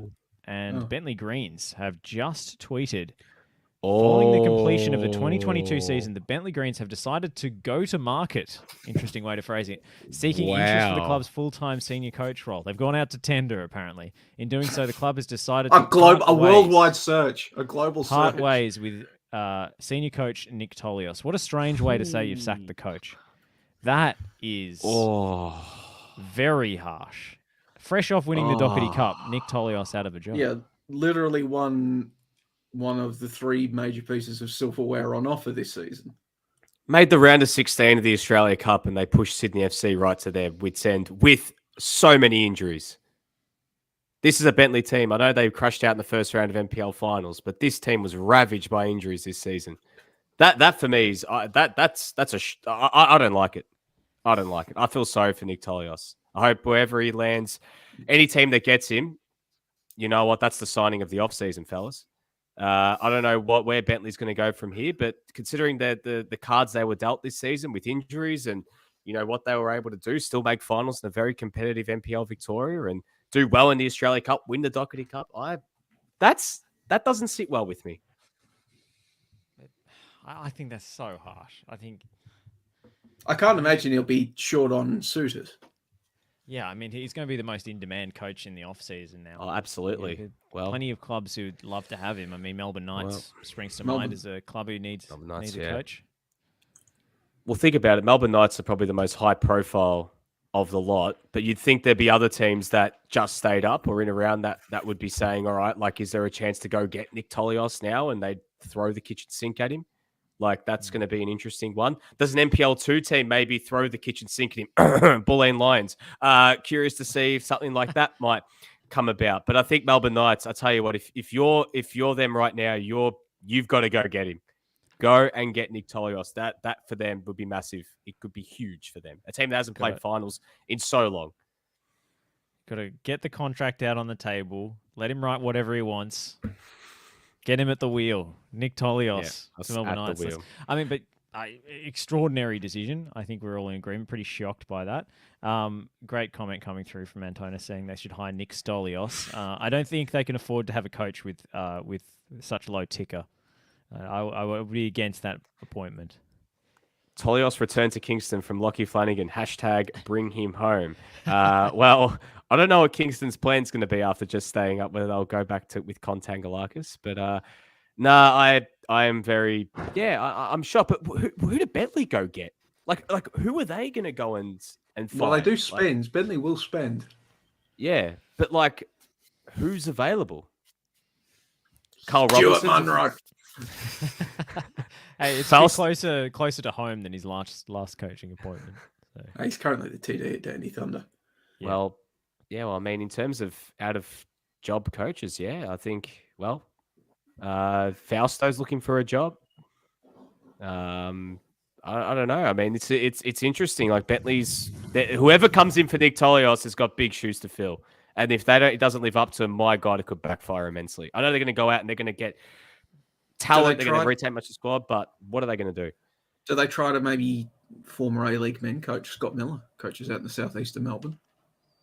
That's true. Or maybe they try and tempt their hero, Mr. Bentley. Johnny A back to the job. Given that a head coaching role is yet to eventuate for him. Does Johnny A want to go back to the part-time coaching sphere?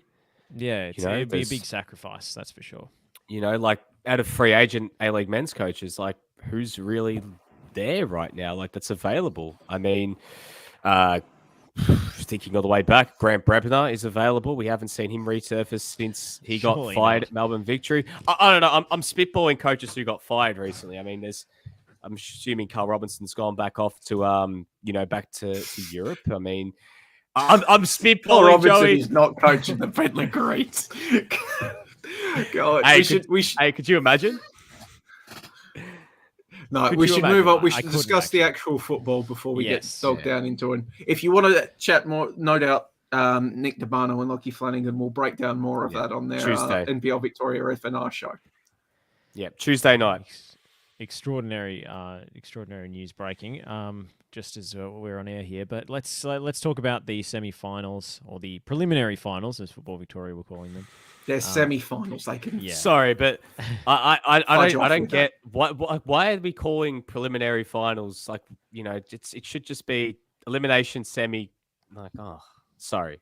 Anyways, Well, I was using the official nomenclature as provided to me on the call today. So, Oakley Cannons 2-1 winners against Port Melbourne, despite going a goal down, and South Melbourne doing their thing. 1-0 winners at Lakeside Stadium, their 15th clean sheet of an incredible campaign. Alan Webb with the goal, sending them past Green Gully. So we'll have a Greek derby in the final, South Melbourne versus Oakley, at a venue yet to be determined. Gents, your reactions to the results? Great for Oakley. That we said it before, how they've been able to somehow keep the dream alive. It's awesome for them. Port Melbourne a bit disappointing though. I mean, they were the team that no one wanted to play because they were the sort of that dark horse side that were taking points and had sort of snuck their way into second, and they were up 1-0. They were in control, and Joe Knowles literally scored out of nowhere. That equaliser was absolutely unbelievable. Like, he just the ball just came to him, just whacked it first time. But good for them. South Melbourne, I mean, it was expected. 1-0 win, as you said, Josh. It's South Melbourne. Like, they're going to win like that. And a great goal from Alan Webb. And, Josh, as you saw firsthand, once they get a 1-0 lead, they're not going to concede, right? Like, that's South Melbourne for you. Deserved its spot in the grand final. I think, it's the two best teams in NPL Victoria when they're at their best. And we're going to be set for a great game next Sunday. Yeah, I think two worthy grand final participants. Just talking about South Melbourne, didn't all go to plan. They were forced into 2 injury substitutions within the first 20 minutes. Ben Jeeba copping a 2-footed challenge from Matthew Crooks. He didn't even give away a free kick, but it went through the ball and then through the man. And Ben Jeeba being taken to hospital with a suspected broken ankle, which hopefully is not the case, but we are wishing him all the best with his recovery, and we hope the prognosis isn't as bad as first feared. And then Andy Brennan going down with what looked like potentially a groin injury, some sort of muscle strain, having to come off. So South Melbourne kind of down to bare bones up front, with Harry Sawyer obviously off to Jamshedpur in India. And they needed something special to break the deadlock. Alan Webb from outside the box. They were creating lots of sort of half chances off the Max Mikula long throws, and it was eventually a half cleared long throw that fell to Alan Webb, but he still had a lot to do. There was only really one area of the goal he could aim for, and he kind of wrong-footed the goalkeeper by going with the outside of his boot and sending it into the right-hand corner of the net. The goalkeeper started stepping one way, and then it nestled in the opposite corner. So it was a brilliant strike, and Alan Webb having crossed the divide from Melbourne Knights in the off-season, and now a bona fide South Melbourne legend as they get to their first grand final since 2016. Josh, you mentioned Ben Jeeba and Andy Brennan going off. I mean, if they're out for Sunday, how big of an out is this for South Melbourne? Because obviously they've already lost Harry Sawyer in the front line. Andy Brennan's come, he's sort of still there, but they're down almost their bare bones in the front line. Like, we saw them bring on Morgan Evans in defense, and as well Josh Wallen, who's a bit more of a deep line player. How do you see this sort of affecting South Melbourne? Is it potentially, going to put things in Oakley's direction just a little bit more, sway things in their direction? Or can you still see South being too good for them on the day and still being able to play their way despite not having that extra quality in defense and attack? I think Oakley are going to struggle to break South Melbourne down. We saw it in the last game of last time they met. Oakley, and we were calling that game. Yeah, we were. And Oakley didn't generate too many clear-cut scoring opportunities. It's so difficult against that South Melbourne defence to break them down.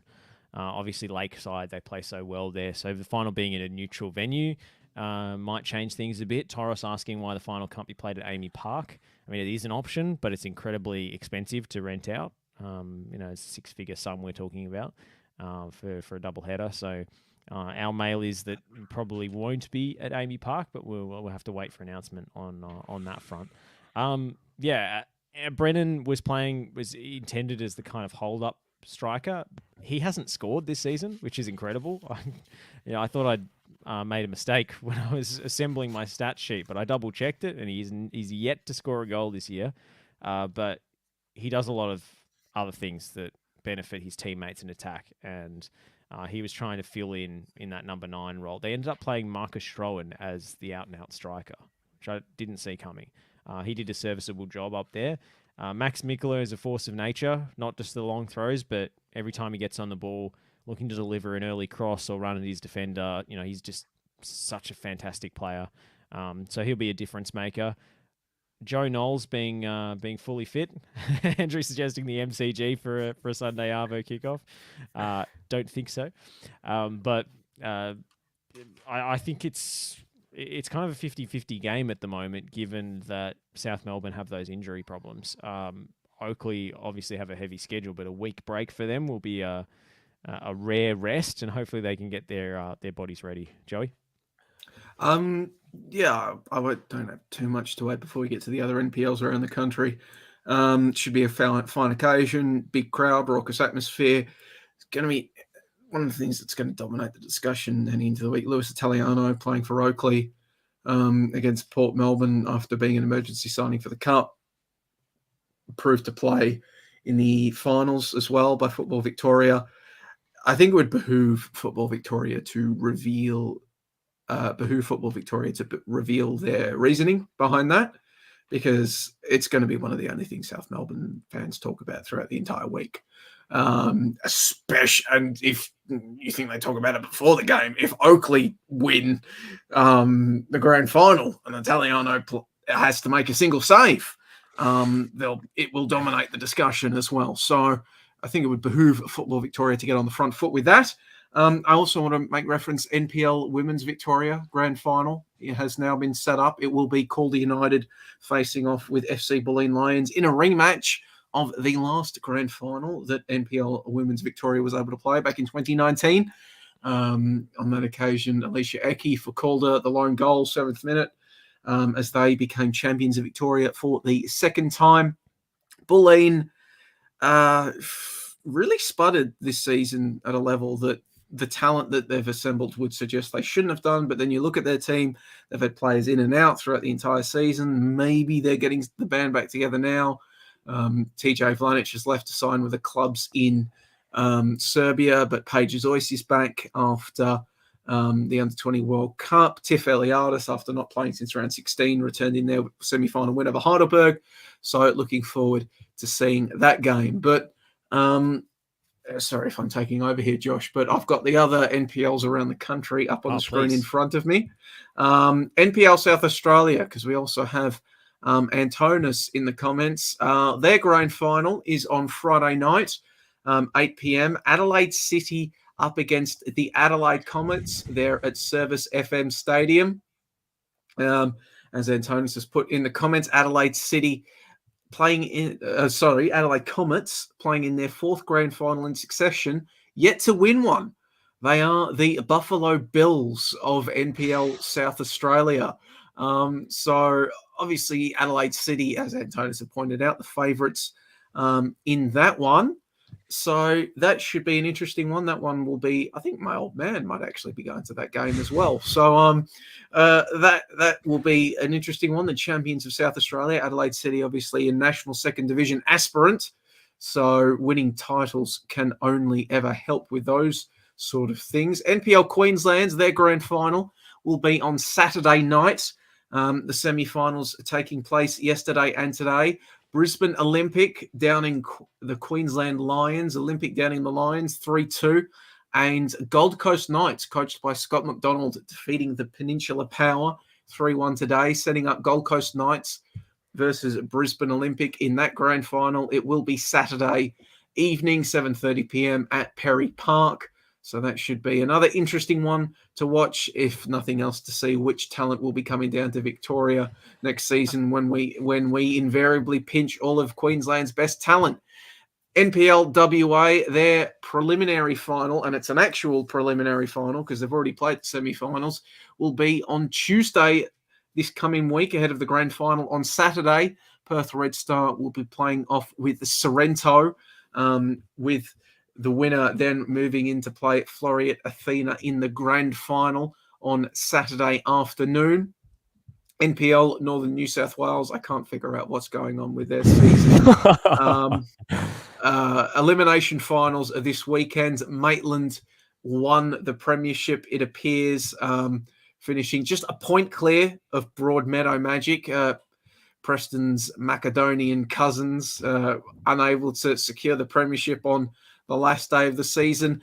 NPL Tasmania, Devonport City running away with the league. They've got one round to go. Devonport City long since crowned premiers. NPL New South Wales, obviously they had their grand final last week. Teo Pellizzeri called that game, broke it down for us. Go listen to last week's show if you want that. I have no idea what's going on with the Northern Territories League or what the go is with that. It confuses me whenever I research it for the Australia Cup. They don't have an NPL, so... Yeah. Have I missed anyone? Capital football. Capital football.